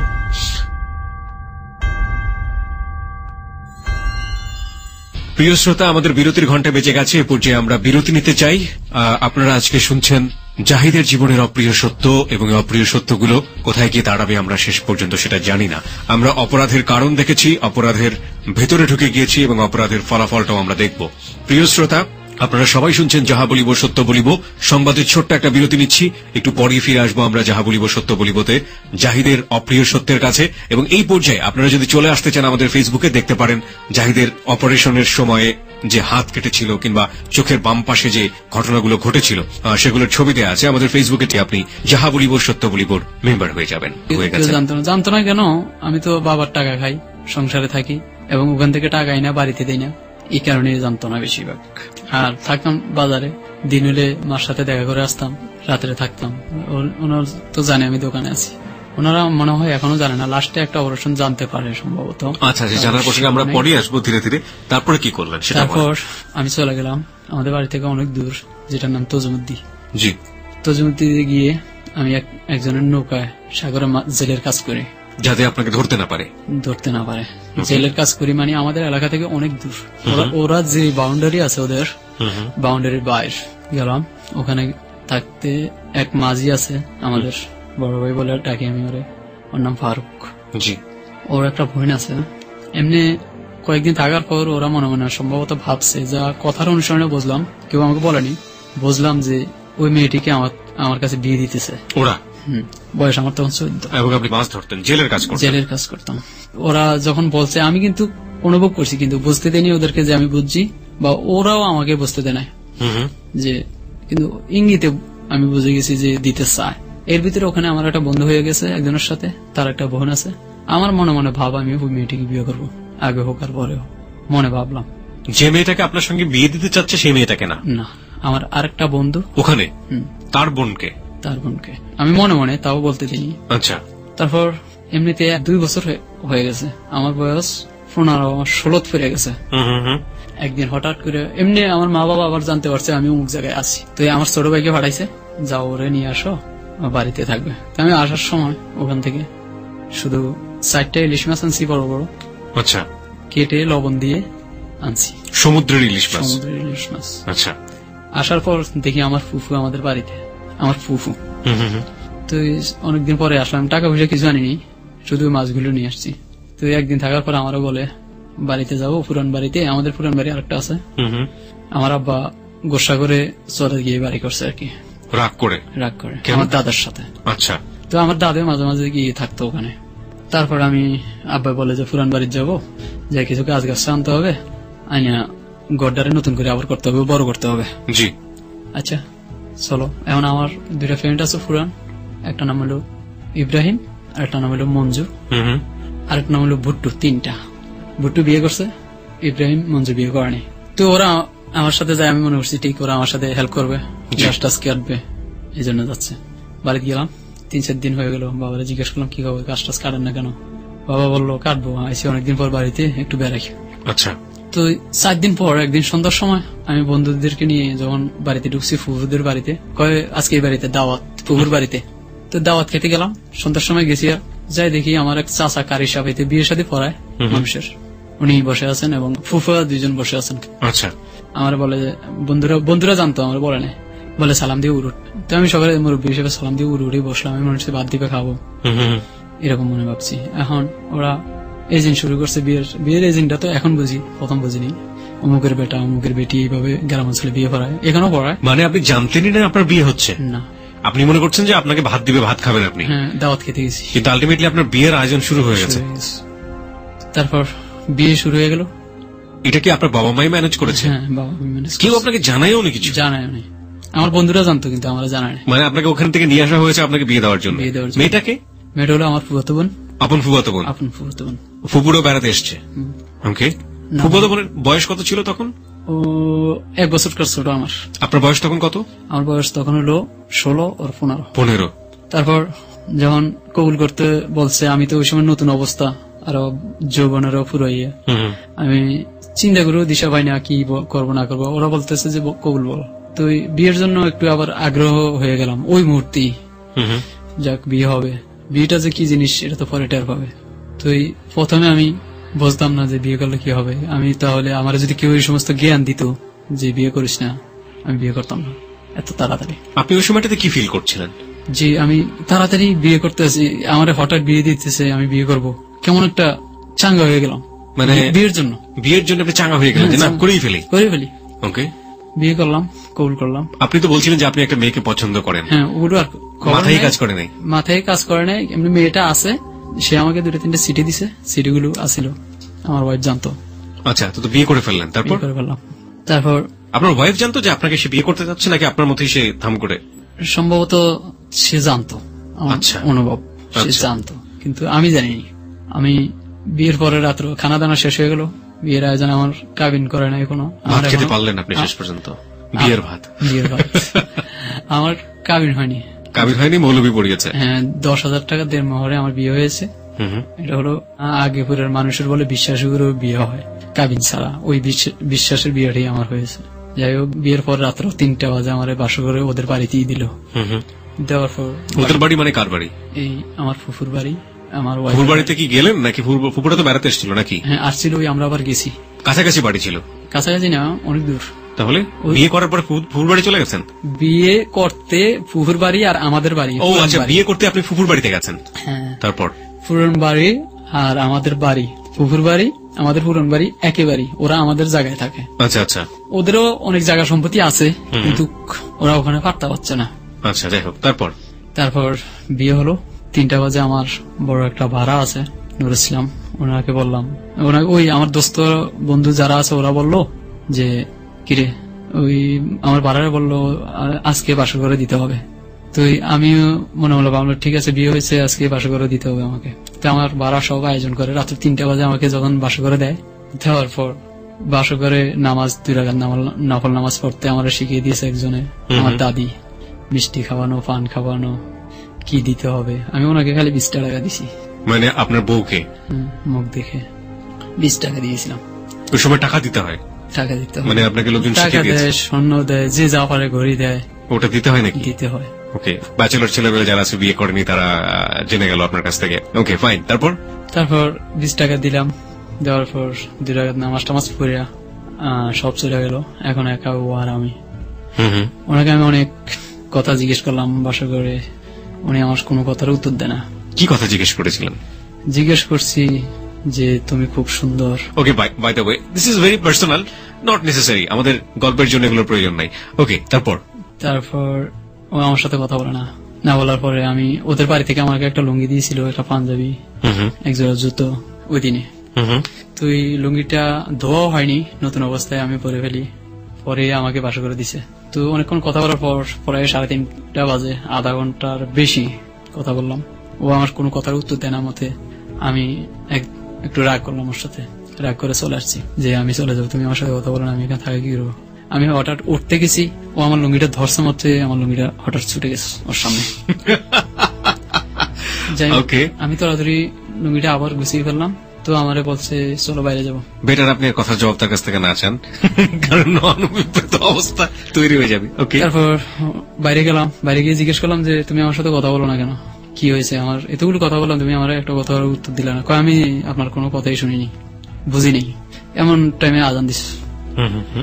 আজান দেওয়ার পর আচ্ছা আমি ওনাকে বললাম, ওর কপালে একটা কিস খেলাম, বললাম যে তুমি আমরা বাসর হয়নি এই কথাটা তুমি কাউকে বুঝতে দিও না, বাট তুমি গোসল করে নিও, আমি গোসল করবো, যেন আমার বন্ধু ওরা সবাই বুঝতে পারে আমাদের বাসর হয়েছে। আচ্ছা, ও কি করছে, ও গোসল না করে শুয়ে আছে, আমিও গোসল না করে শুয়ে আছি, কারণ আমাদের কিছু হয়নি ওই সময়। আচ্ছা, তা আমার বন্ধুরা আমার চুল হাতিয়ে বলে এভাবে, কিরে তোর চুল শুকনো কেন? আমি বলি শুকনো থাকবো না, তুই ভিজে থাকবো নাকি? কয় না তোদের কিছু হয় না। আমি না, কিছু হয়নি। আচ্ছা, সকালে আমি ওর সাথে গেলাম, দেখা হলো, কোনো কথা বললো না। তো অনেক চেষ্টা করি কথা বলার জন্য, ও আমার দেখলে লাগেজন ভয় পায়, দৌড় মারে চলে যায় আরেক জায়গায়। আপনার ওয়াইফ? তো রুমের ভিতরে ঢুকছি, আরে ও আমার দিকে দৌড় মারছে, আমি ঠ্যাং মারছি, আরে আমার ঠ্যাংয়ের সাথে বাড়ি খেয়ে উপরে পড়ছে, দুরুম ঘুরে পড়ছে। মাটির ঘর আছিল তো, ফাঁকা ঘর হলে খুবই ব্যথা হতো, পড়ছে। এমন টাইমে আমার ফুগু আসছে, কয় কি হয়েছে? আমি জানা কিছু হয় না। তুই ও চলে গেছে, এখন আমি আছি, ফুগু চলে গেছে। 2 দিন পরে আমি আব্বার বললাম যে আব্বা আমি চলে যাবো বাড়িতে। ও আব্বার বলছে যে আব্বা গাছ কাটতে আনছেন, গাছ তো কাটা হয়নি, আমি চলে যাবো। কয় আচ্ছা ঠিক আছে, কালকে যাইস। তো কালকে উনি আমার কালু রিক্সা দিয়ে ঠিক করে দিল, বললো যে নিয়ে যাও। তো আমার কালু আমাদের দুজনকে রিক্সা দিয়ে নিয়ে ওই যে আমাদের বাড়িতে যেতে একটা নৌকা ভাড়ানো লাগে, ওই নৌকাটার ফারে নিয়ে নামাই দিছে। এখন নৌকা কোলো করে ওনাকে উড়ান লাগবো। আমি বলছি ইয়ে করো, এখন তো কোলো করে নেওয়ার মতো কেউ নেই আমি ছাড়া, আমি তোমাকে কোলো করে নিয়ে দেখি। তারপর নিয়ে গেলাম, নিয়ে নৌকার সাইডে একটা এমনি দুরুম করে বসাইছি, আর দুঃখ পেয়েছে, বেশি ব্যথা হয়েছে অনেক। তারপর এমনি করে ওই আমার বন্ধুটি হেঁটে আসতেছে, আমি রিক্সা দিয়ে চলে আসলাম। আর আমার আব্বার ফ্রেন্ড আছে 2-3টা, ওরাও আসলো। আব্বাই ওদেরকে নৌকায় তুলে দিয়ে আব্বাই চলে গেছে, আবার আব্বাই আসেনি আমার সাথে। এভাবে আমরা চলে যাচ্ছি সাগরের মাঝখানে। যাওয়ার পর সাগরটা বেশি বড় না, ওই সময় 2.5 কিলো ছিল, এখন বর্তমানে মনে হয় 7 কিলোর উপরে হবে, বেশি হবে। নদী ভেঙে বলা বড় করে বলছে। আমি দেখতেছি একটা ইলিশ মাছ সাগরের ভিতরে ভেসে যাচ্ছে, মরা ভেসে যাচ্ছে। তো আমি মাছটা দেখে লাভ দিছি। মাছটা দেখে লাভ দেওয়ার পর ওরা মনে করছে আমি কি নিয়ে রাগ করে লাভ দিছি, নদীতে পড়ে গেছি। আচ্ছা আচ্ছা। তো আমার বন্ধু 2-3টা ওরাও প্রস্তুত নিচ্ছে, আমিও তাড়াতাড়ি মাছটা ধরে এমনি আলগাইছি। আলগানোর পর ওরা মনে করছে যে মাছের জন্য লাভ দিছে, ঠিক এই জন্য ওরা নামে নেয়। তো পরে নৌকা ঘুরে আমাকে উঠালো। তো আমার বাবার বন্ধু হলো নৌকার মাঝিটা, উনি আমাকে অনেক মস্কারি করে, বাথরুমি করছে ওই সময়, মানে অনেক ধরনের কথা বলছে মাছ দিয়ে। যাই হোক, মাছ নিয়ে বাড়িতে গেলাম। বৌথি আপনি নৌকা থেকে লাফ দিয়ে মাছ ধরতেন। ওকে, আমার তো ওই অভ্যাস আছে ওখানে। হ্যাঁ, মাছ ধরার, সেটাই। তারপর বাড়ি নদীতে মরা ইলিশ পেলে সেটা খাওয়া যায়? হ্যাঁ, মরা ইলিশটা খুব টেস্টি। টেস্টি হয়? হ্যাঁ। কিরকম? মরা ইলিশটা একটু নরম হয়ে গেলে ওটাকে একদম ভুনা করতে হয়। আচ্ছা, ভুনা করলে ওটা সেরকম একটা টেস্টি। মরা ইলিশ মানে কি? এটা তো রোগ ঠোক হয়েও মরতে পারে। না, এটা জাল থেকে ছুটে গিয়ে মরে যায়। ওকে, ওই মাছটা খুব একটা মজার মাছ। যাই হোক, প্রথম বিয়ে করলাম, বউ নিয়ে বাড়ি গেলাম। বাড়িতে বউ নিয়ে যাওয়ার পর 3 মাস হয়ে গেল। 3 মাসের ভিতরে বউ আমার সাথে কেন জানি একটা কথা কম, বা স্বামী স্ত্রীর যে একটা মিল এটা একটু কম। তা আমি কিছু জিজ্ঞেস করলে বলতো না। এমনি করে হঠাৎ একদিন 3 মাস পর আমি বললাম, আমার একটা ফ্রেন্ড আছে ইব্রাহিমের বললাম যে আমি চট্টগ্রাম চলে যাব, এই ব্যাপার তোর ভাবি আমার সাথে রিলেশন করে না, কথা একটু কম কয়, যা স্বামী স্ত্রীর ভিতরেও আমার ভিতর কি ফায় না কি আমি কিছু বুঝতে পারি না, আমার কাছে কিছু বলো না, তবে আমি কিন্তু চট্টগ্রাম চলে যাব, তুই বলিস না। ও কয় ঠিক আছে বলো না। ও আমি দুপুর টাইমে কথাটা বলছি, ও সন্ধ্যার টাইমে কথাটা ভাবিকে বলে দিচ্ছে, আমার বউকে বলে দেওয়ার পর ওই দিন রাত্রে আমি বাজার থেকে একটু দেরি করে যাই। চিটাগাং আপনি কেন যাবেন? চিটাগাং মানে একটা রাগ উঠছে আর কি, আমাদের ওখানে মানুষ চিটাগাং থাকতো, মানে রাগ উঠলে চিটাগাং চলে যেত। চিটাগাং চলে যেত। ওকে, তারপর রাত্রে আমি প্রায় 11:30 পৌনে 12টার দিকে আসতেছি। আমি আবার বাজার থেকে যাইতে সময় গান গেতে গেতে যাইতাম। আচ্ছা, অনেক রঙের গ্রাম অঞ্চলের গান নিজে নিজে গাইতাম। আজকে যাই দেখি বাসা আমার অন্যরকম চেঞ্জ, ওয়াইফের দিক দিয়েও চেঞ্জ আছে। কিরকম গিয়েছি, আর সে আমাকে জড়ি টরি ধরে কথা বলে হাসি খুশি।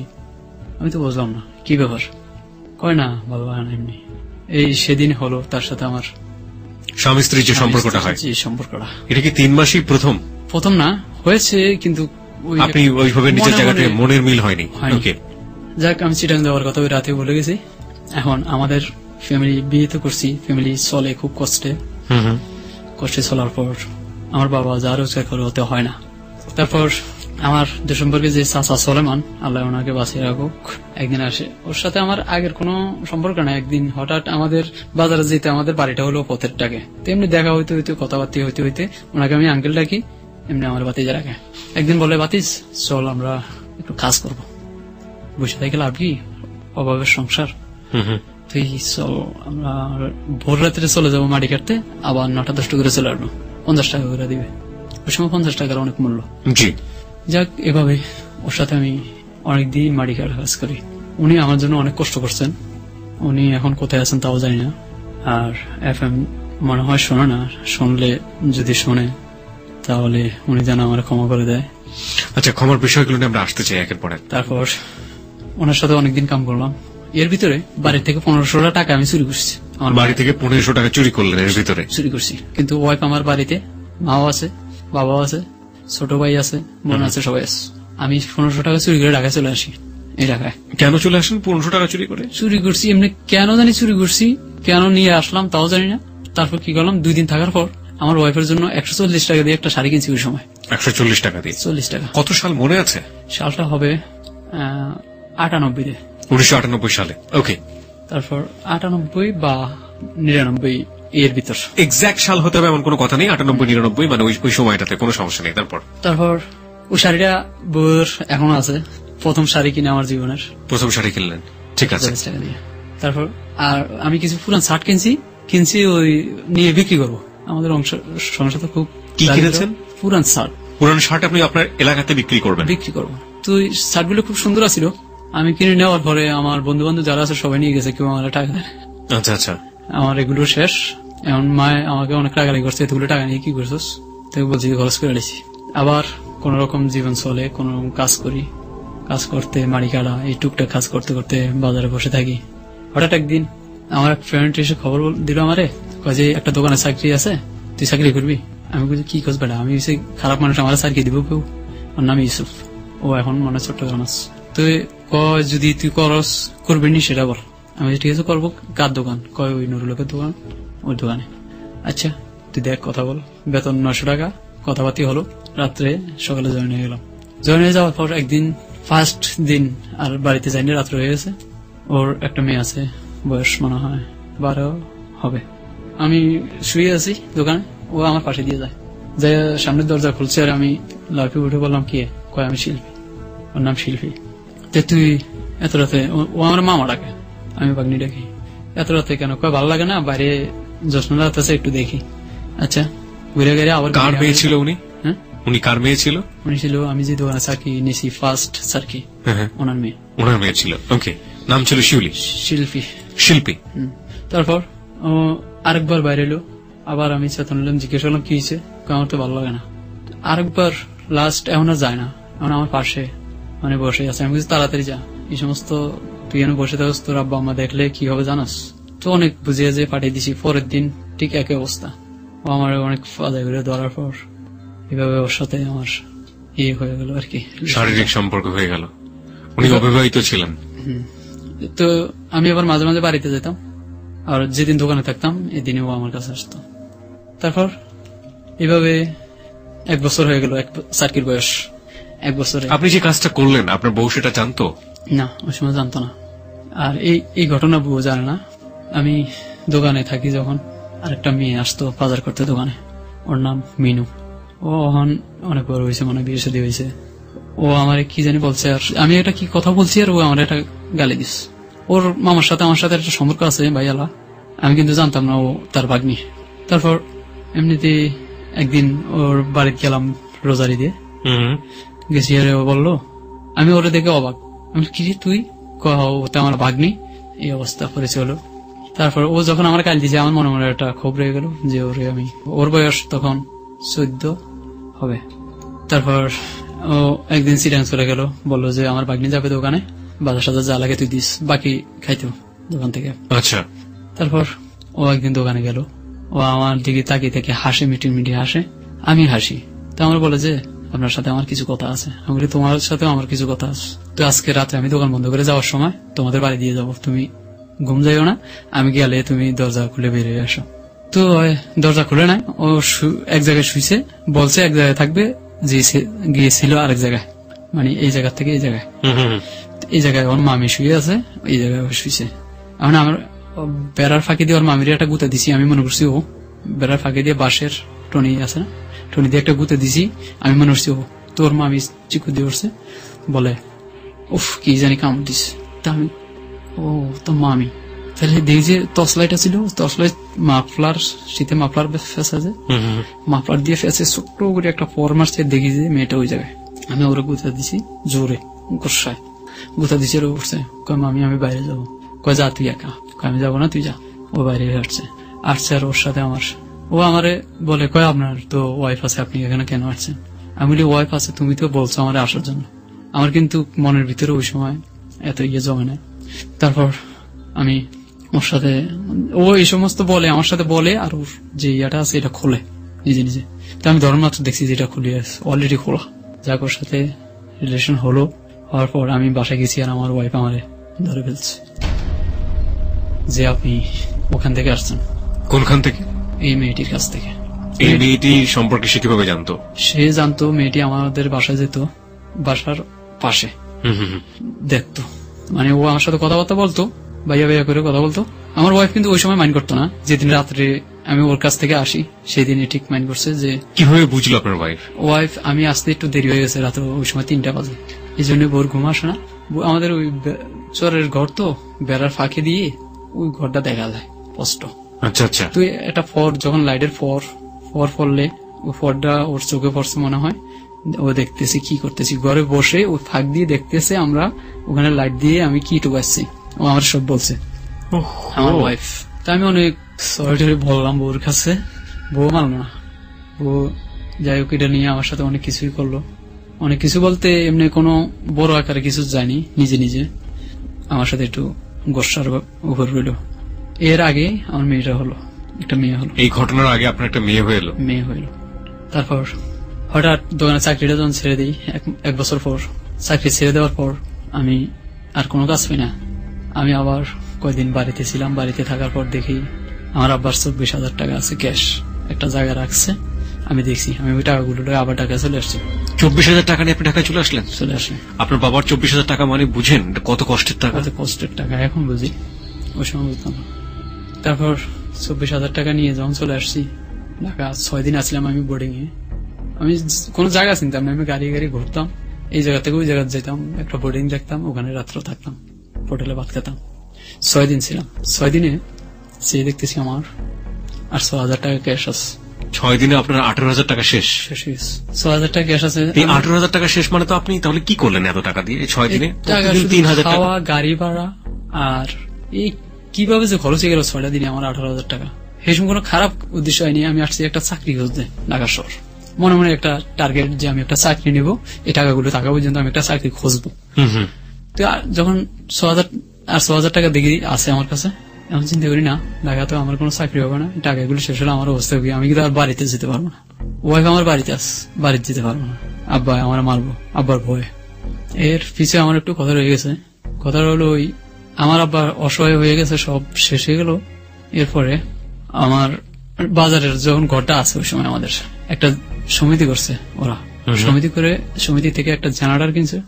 জেনারেটর কিনা এটারে দোকানে দোকানে দিছে। ওই দোকানের টাকা কালেকশন করে মাঝে মাঝে আমার আব্বা আর ওই লাইট টেট ঠিক করে। হঠাৎ একদিন আমার আব্বা যাবে, তাবলিগে যাবে। তাবলিগে গেল, আমি চলে যাই, জেনারেটর চালাবি আর চা খরচ করবি, দরকার হলে কাজ কাম করবি আর জেনারেটর চালাবি। তো আমি মাঝে মাঝে মাটি কাটা কাজ করতাম, জেনারেটর চালাইতাম দিনে, মাটি কাটা গাছ, আর রাতে জেনারেটর চালাইতাম। তো জেনারেটরের কিছু টাকা আমি চুরি করতাম, যেগুলো টাকাগুলো কালেকশন করতাম ওগুলো থেকে কিছু টাকা চুরি করতাম। কিরকম, যেমন একটা লাইটের পিছিয়ে 6 টাকা করে আসে, 424 টাকা চুরি করতাম ডেইলি। এমনিতে অনেক, হয়তো কোনোদিন 4টা, কোনোদিন 5টা, কোনোদিন 3টা, যেন ওরা বুঝতে না পারে আমি এটা চালাকি করতাম। আর এই ফাঁকে আমি আমার যে প্রধান শিক্ষক ছিল কবির, ওর সাথে আমি টাস খেলায় লিপ্ত হয়ে গেছি আমার আব্বা যাওয়ার পর। প্রধান শিক্ষকের সঙ্গে আপনি তাস খেলতেছেন? প্রাইমারি স্কুলের প্রধান শিক্ষক? জি, কবির স্যারের সাথে টাস খেলতে। তুই জেনারেটরের 1 ড্রাম এক বেরেল তেল আসছিল, ওই তেলগুলো বিক্রি করে ফেলছি 700 টাকা, ওটার দাম আছে 2,000 টাকা। এটা হচ্ছে আপনি যখন 24,000 টাকা চুরি করলেন তার আগের ঘটনা? তার অল্প কিছুদিন আগের কথা। আমার আব্বা বাড়িতে আসবে, আমি টাকাগুলো লইয়া চুরি করে যাইতেছি, এর অল্প দিন আগের কথা। এখন বাবারে আমি যখন তেলগুলো বেচছি, এর পরের দিন করলো ওরা, মানে সমিতির লোক আছে না, ওরা বলছে কি দিয়ে এত দোকান, টাকা কম ওঠে কেন? 24 টাকা ওই সময় অনেক টাকা, এখন তো কম ওঠে কেন? তো একদিন ওরা আমারে ধরে ফেলছে, আমার চুরি ধরে আমার এই সাইড লাইটের পয়সা আজকে কম দিস, তুই এইভাবে প্রতিদিন কম দেস। আমি বলি না, দেখেন আপনি ঠিক করে। দেখে ঠিকই আমি তো চুরি করছি। পরে আমার আর কিছু বলে না, তোর আব্বা আসুক, যা করার তোর কালেকশন আর করা লাগবে না। তো আমি ওদিন রাত্রে দোকানে আসছিলাম, রাত্রে টাস খেলতে আমি গেছি, ওদিন রাত্রে আমি তেলটা বেচা দিচ্ছি, বেচা পরের দিন সকালে আব্বা আসতেছে বাড়িতে, আমি ওই টাকাগুলো দেখছি, টাকাগুলো দেখে টাকাগুলো নিয়ে চলে আসছি। আচ্ছা, আসার পর যখন আর 6,000 টাকা আছে, ঘুরতে ঘুরতে ঘুরতে ঘুরতে আরো 5,000 টাকা গেছি, হ্যাঁ আরো 4,000 গেছে, আর 2,000 আছে। আমি এখন মনে মনে ভাবি আমি চিটাং চলে যাবো। চিটাং জানি আমাদের এলাকার অনেক মানুষ আছে, কিন্তু কে কোথায়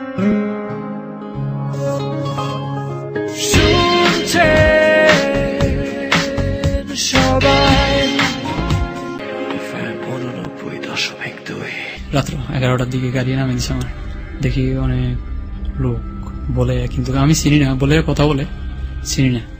তুই কদ্দূর হাঁটতে হাঁটতে দেখি যে আমার ভাবির কণ্ঠ শোনা যায়, কিন্তু আমি অচেনা পথে হাঁটতেছি, রোডের সাইডে ভাবির কণ্ঠ শোনা যাচ্ছে। ভাবি মানে আপনার বড় ভাইয়ের ওয়াইফ। ওকে। চিটাং নিয়ে আসছে, ওই যে মাইট দিশার বনিয়ে চিটাং চলে আসছে। এই এখন আমি আর একটু ভালো করে শুনতেছি, দেখি না ঠিক ভাবি। এখন পাশে একটা মুদি দোকান আছে, আমি দোকানদারে জিজ্ঞেস করলাম যে এখানে জাকির নামে কেউ থাকে নাকি, বলার হ্যাঁ জাকিরের বাসা ওইটা। আমি একটু সাহস করে ভিতরে ঢুকে গেলাম, ঢুকে গেছি, আর ভাবি আমার দিকে তো অনেকদিন পরে কান্না, এভাবে চলতেছি। কান্না কেন? অনেকদিন পরে দেখা হলো। তো আমি ওখানে গিয়ে যাই, দেখি আমার ভাইয়ের অবস্থা খুবই খারাপ, কাজ নাই। যে ওখানে যাইতে যাইতে আর আসছিল 900 কত টাকা। তো চাউলের কেজি আসছিল ওই সময় 10 টাকা না জানি 9 টাকা। তো আমি এখন চাউল কিনছি, কিনে এগুলো খাই, আর ঘুরতে ঘুরতে একটা চাকরি ঢোকাই, চাকরি পাইনি কোনো জায়গায়, পরিচিতি কেউ না থাকলে তো কারে কি চাকরি দিব। তো একটা চাকরি পেলাম একটা সমিতির অফিসে, 1500 টাকা বেতন। আমি 15 দিন চাকরি করার পরে ওদের কথাবার্তা আমার ভালো লাগে না, আমি চাকরি করবো না, আমরা অন্য লোক চেনেন। তো 15 দিন বেতন দিয়ে আমার কাজে ঠিক আছে যান। পরের দিন আমি যাই আমার ভাইয়ের সাথে, আমার এক ভাই আছে, ভাইয়ের সাথে রাজের কাজে যাওয়ার পর ওর সাথে আমি কাজ করছি। একদিন আমার 100 টাকা দিছে, মোট 3 দিন কাজ করছি, 300 টাকা দিছে। এরপরে আমি আর কাজ করি না, আমি বুঝি আমি এখানে কাজ করবো না, আমি চলে যাবো। এর ভিতরে ওই সমিতির অফিসের সাথে আমার ভাইয়ের সাথে একটা গাঞ্জাম হয়েছে। গাঞ্জামের পরে আমার ভাই এখান থেকে চুরি করে চলে গেছে অনেক দূর। যাওয়ার পর ওখান থেকে একটা মোবাইলের দোকান আছে, ওই দোকানে ফোন করছে। তুই ফোন করছে, আমার ডাক দিয়েছে, আমি কথা বললাম, আমি অমুক জায়গায় আছি, তুই আইস। আমি পরের দিন সকালে চলে গেছি ওখানে, যাইয়া গেছি আর আমি ওখানে কামে লিপ্ত গেছি সানসে, অর্থাৎ মিস্ত্রি। আমি হলাম রাজমিস্ত্রি। তো ওখানে গেছি আর আমি কাজে শুরু হয়েছি। এই শুরু হইতে হইতে 1 মাস আন্দাজে গেছে, রোজার ঈদ আসছে আবার সামনে, রোজা আসছে। আমার ওয়াইফের কথা মনে পড়ছে, হঠাৎ আমি বাড়ি যাবো। বাইরে কইছে আমার কাছে টাকা নেই, টাকা লিয়ে তো কন্ট্রাক্টরের কাছ থেকে আমি বাড়ি যাবো, আমার ওয়াইফকে আনতে হবে। ভাইয়া কই থেকে 400 টাকা নিয়ে দিছে, আমি 400 টাকা লইই চলে গেছি। 400 আমার কাছে 200 টাকা আছে, মোট 600 টাকা। 600 টাকা নিয়ে আমি চলে গেছি বাড়ি। আইসি আর এখানে দেখি আমার চাচা, ছোটরা, আমার বাবার ছোট ভাই, ছোটরা সবাই মিলে যুক্তি করে আমাদের দেখে যে আমার ওয়াইফকে আমার দিবে না, আমার কাছ থেকে রেখে দিবে। আমি কথাটা শুনে কই থেকে এত বড় সাহস আসছে আমার চাচার সামনে, আমি কোনো সময় কথা বলি নাই। আমি হাতে ধরে নিয়ে গেছি, আমি বুঝি না আমার বউ আমি নিয়ে যাবো, কি ধরে কাছে দেখি সাহস করে। এখন আমার চাচা তো গরম হয়ে গেছে। আর আমার ফুফু বললো, কি করিস তুই, হের বউ এলো, তোর কি বউ যাই গিয়ে যাই গিয়ে তোর বই। তো আমি কত দূর যাই, আবার ফিরে উঠছি, এখন তো যাওয়ার সময় নেই। আচ্ছা বলে আবার গেলাম সেটা যাই, ওখানে বাসা লইলাম। বাসার থাইকা এই ফাঁকে আমার আব্বা আমার ওই সরের জায়গাটা বিক্রি করছে মাত্র 10,000 টাকা। কতটুকু জায়গা ছিল এটা? ওখানে আমাদের 5 গন্ডা জমি। 5 গন্ডা? 5 গন্ডা হিসাবটা কি? অনেক বেশি জমি। গন্ডা জমি মানে বিঘাতে বলতে পারবেন আপনি কত বিঘা? বিঘার হিসাব আমাদের ওখানে নেই। গন্ডা শতক করা শতক, হ্যাঁ শতকের হিসাবটা আমার জানা নেই, এমনি জমি অনেক। আচ্ছা ঠিক আছে, 5 ঘন্টা কি পরিমাণ ধান হতো এই 5 ঘন্টাতে? 5 ঘন্টার ভিতরে প্রায় 80-90-100 মন ধান। 80-90-100 মন ধান হওয়া জমি। হ্যাঁ, তারপর ওই জমিটা বিক্রি করছে মাত্র 10,000 টাকা বিক্রি করছে। আমি যখন আসার পরে আমার আব্বাই মনে মনে ভাবে ওখানে থাকবে না, সে চলে যাবে, আর কেউ নেই আমাদের, ওই আমরা পুরান বাড়ি যাবো। আমি একদিন ফোন করছি যে আমি ওই জায়গায় আছি, তো আমার কয় ইয়া করছে, আমরা জমিটা বিক্রি করছি, আমরা সিটাং জায়গা কিনবো। আচ্ছা বিক্রি করে টাকাগুলো লয়ে গেল। যাই আমরা পাহাড়ের ভিতরে একটা জায়গা কিনছি। পাহাড়ের ভিতরে ওখানে বউলিয়া যাওয়ার পর একটা কথা রয়ে গেছে, আমি যে বিল্ডিং এ কাজ করি, বিল্ডিং এর দোতলা বিল্ডিং এর মালিক, ওরা অনেক টাকা পয়সার মালিক। ওর একটা মেয়ে খুব সুন্দরী, ও কথা বলে এমনি, কিন্তু পারতা দেয় না কারোর সাথে এমনি কথা বলে। তো আমি একদিন ওর সাথে খারাপ ধরনের কথা বলছি, আর কয় তুমি জানো আমার হাতটা কত লম্বা, আমি চাইলে তোমার এই মুহূর্ত শেষ করে ফেলতে পারি। আমি তুমি আমার কিছু করতে পারবে না। মানে একটা চ্যালেঞ্জের ভিতরে যাই আমি, ওরা টাচ করতে গেছি আরে হঠাৎ দোতলার উপরে কেউ ছিল না, নতুন বাড়ি করে নিচে ছিল ওর ফ্যামিলি, ওরা দোতলায় অনেকক্ষণ আমি ওর সাথে পার্সাপার্সি করছি, ওর সাথে আর কিছু হলো না। তারপর আমি ওখান থেকে চলে যাই রাঙ্গুনিয়া, চট্টগ্রাম রাঙ্গুনিয়া যাওয়ার পর আমরা ওখানে জায়গা নিছি, ওখানে একটা ঘর করছি, ঘর করে থাকি। আমার ওয়াইফকে নিয়ে গেছি। এরপরে ভাইয়ের সাথে রিলেশন হয়ে আমি ভাইয়ের সাথে একটু বাড়াবাড়ি হয়ে আমি আলাদা হয়ে গেছিলাম। আলাদা হয়ে যাই ভাইয়ের কাছ থেকে আলাদা কাজ করি। আমি ওখানে একজনের সাথে পার্টনারে কাজ করি বলতে ও খুব একটা খারাপ ধরনের মানুষ ছিল বলে ও বলছে, আমি বিশ্বাস করিনি। আমার বলে চলবো হোটেলে যাবো, যত টাকা ইনকাম করতাম সম্পূর্ণ ওই হোটেলে খাওয়াইতাম ওর সাথে। হোটেলে খাওয়াইতেন মানে আপনি হোটেলে কি করতেন? হোটেলে মানে বোর্ডিং এ মেয়েদেরকে নিয়ে যা করা আর কি, মেয়েদের সাথে এক ধরনের অবৈধ শারীরিক সম্পর্ক। আচ্ছা, এভাবে যা কাজ করি ওর সাথে অনেক টাকা কাজ করছি, সম্পূর্ণ দিয়েছি, আমি আর কিছু করতে পারিনি। তারপরে যখন ওর সাথে একটা জ্ঞান বেঁধে আমি চলে আসি। আপনি যে এই কাজগুলো আপনি যে রোজগার করতেন, সে রোজগার করে আপনি পুরোটুকুই আপনি এইসব হোটেলে এগুলো কাজ করতে, মানে যে কাজগুলোর নৈতিকতা বিবর্জিত কাজ, এবং এই কাজগুলো করতেন। আপনার স্ত্রীর যে হক ছিল, মানে আপনার স্ত্রীর বলা যেতে পারে ভরণ পোষণ, তার যে স্বামীর প্রতি যে হকগুলো, সেগুলো আপনি আদায় করতেন? হ্যাঁ, ওগুলো হতো। সে টাকা পয়সার দিক থেকে কোনো সমস্যা থাকতো না? না, সমস্যা থাকতো না। ওই সময় টাকা খরচ পরিমাণে টাকা বেশি রোজগার করতাম। আচ্ছা, আপনার স্ত্রী জানতো যে আপনি এগুলো করেন? না। আপনার মেয়েটার বয়স তখন কত? আমার মেয়ের বয়স তখন 3 বছর। আচ্ছা, তারপর 3 বা 2.5 এরকম হবে। তারপর আমি যখন ওই আমাদের জায়গা কিনছে আব্বা এসে ওখানে চলে গেছি। যাওয়ার পর আমার ওয়াইফের অসুস্থ হয়ে পড়লো। অসুস্থ হয়ে যাওয়ার পর আমি ওখানে ভাইয়ের সাথে আবার একসাথে হয়ে গেলাম, বড় ভাইয়ের সাথে একসাথে যাওয়ার পর আমি ভাইয়াকে বললাম, ভাইয়া এই সুমা, আমার মেয়ের নাম সুমার আম্মু অসুস্থ, ওর জন্য ওষুধ নিয়ে আসেন। আমি টাকা পয়সা লগে রাখতাম না, ওই সময় সব কাজ করতাম, ভাইয়ের কাছে দিতাম। ওকে। ভাইয়া বললো, ভাইয়া একদিন তার শালা হোরের গোষ্ঠী যা আছে সব ওখানে ছিল। ভাইয়া একদিন তার শালার বউর অসুস্থ, বউর জন্য ওষুধ আনে। আমি মনে করছি আমার বউর জন্য নিছে, আর আমার বউর জন্য ওষুধ আনে নাই।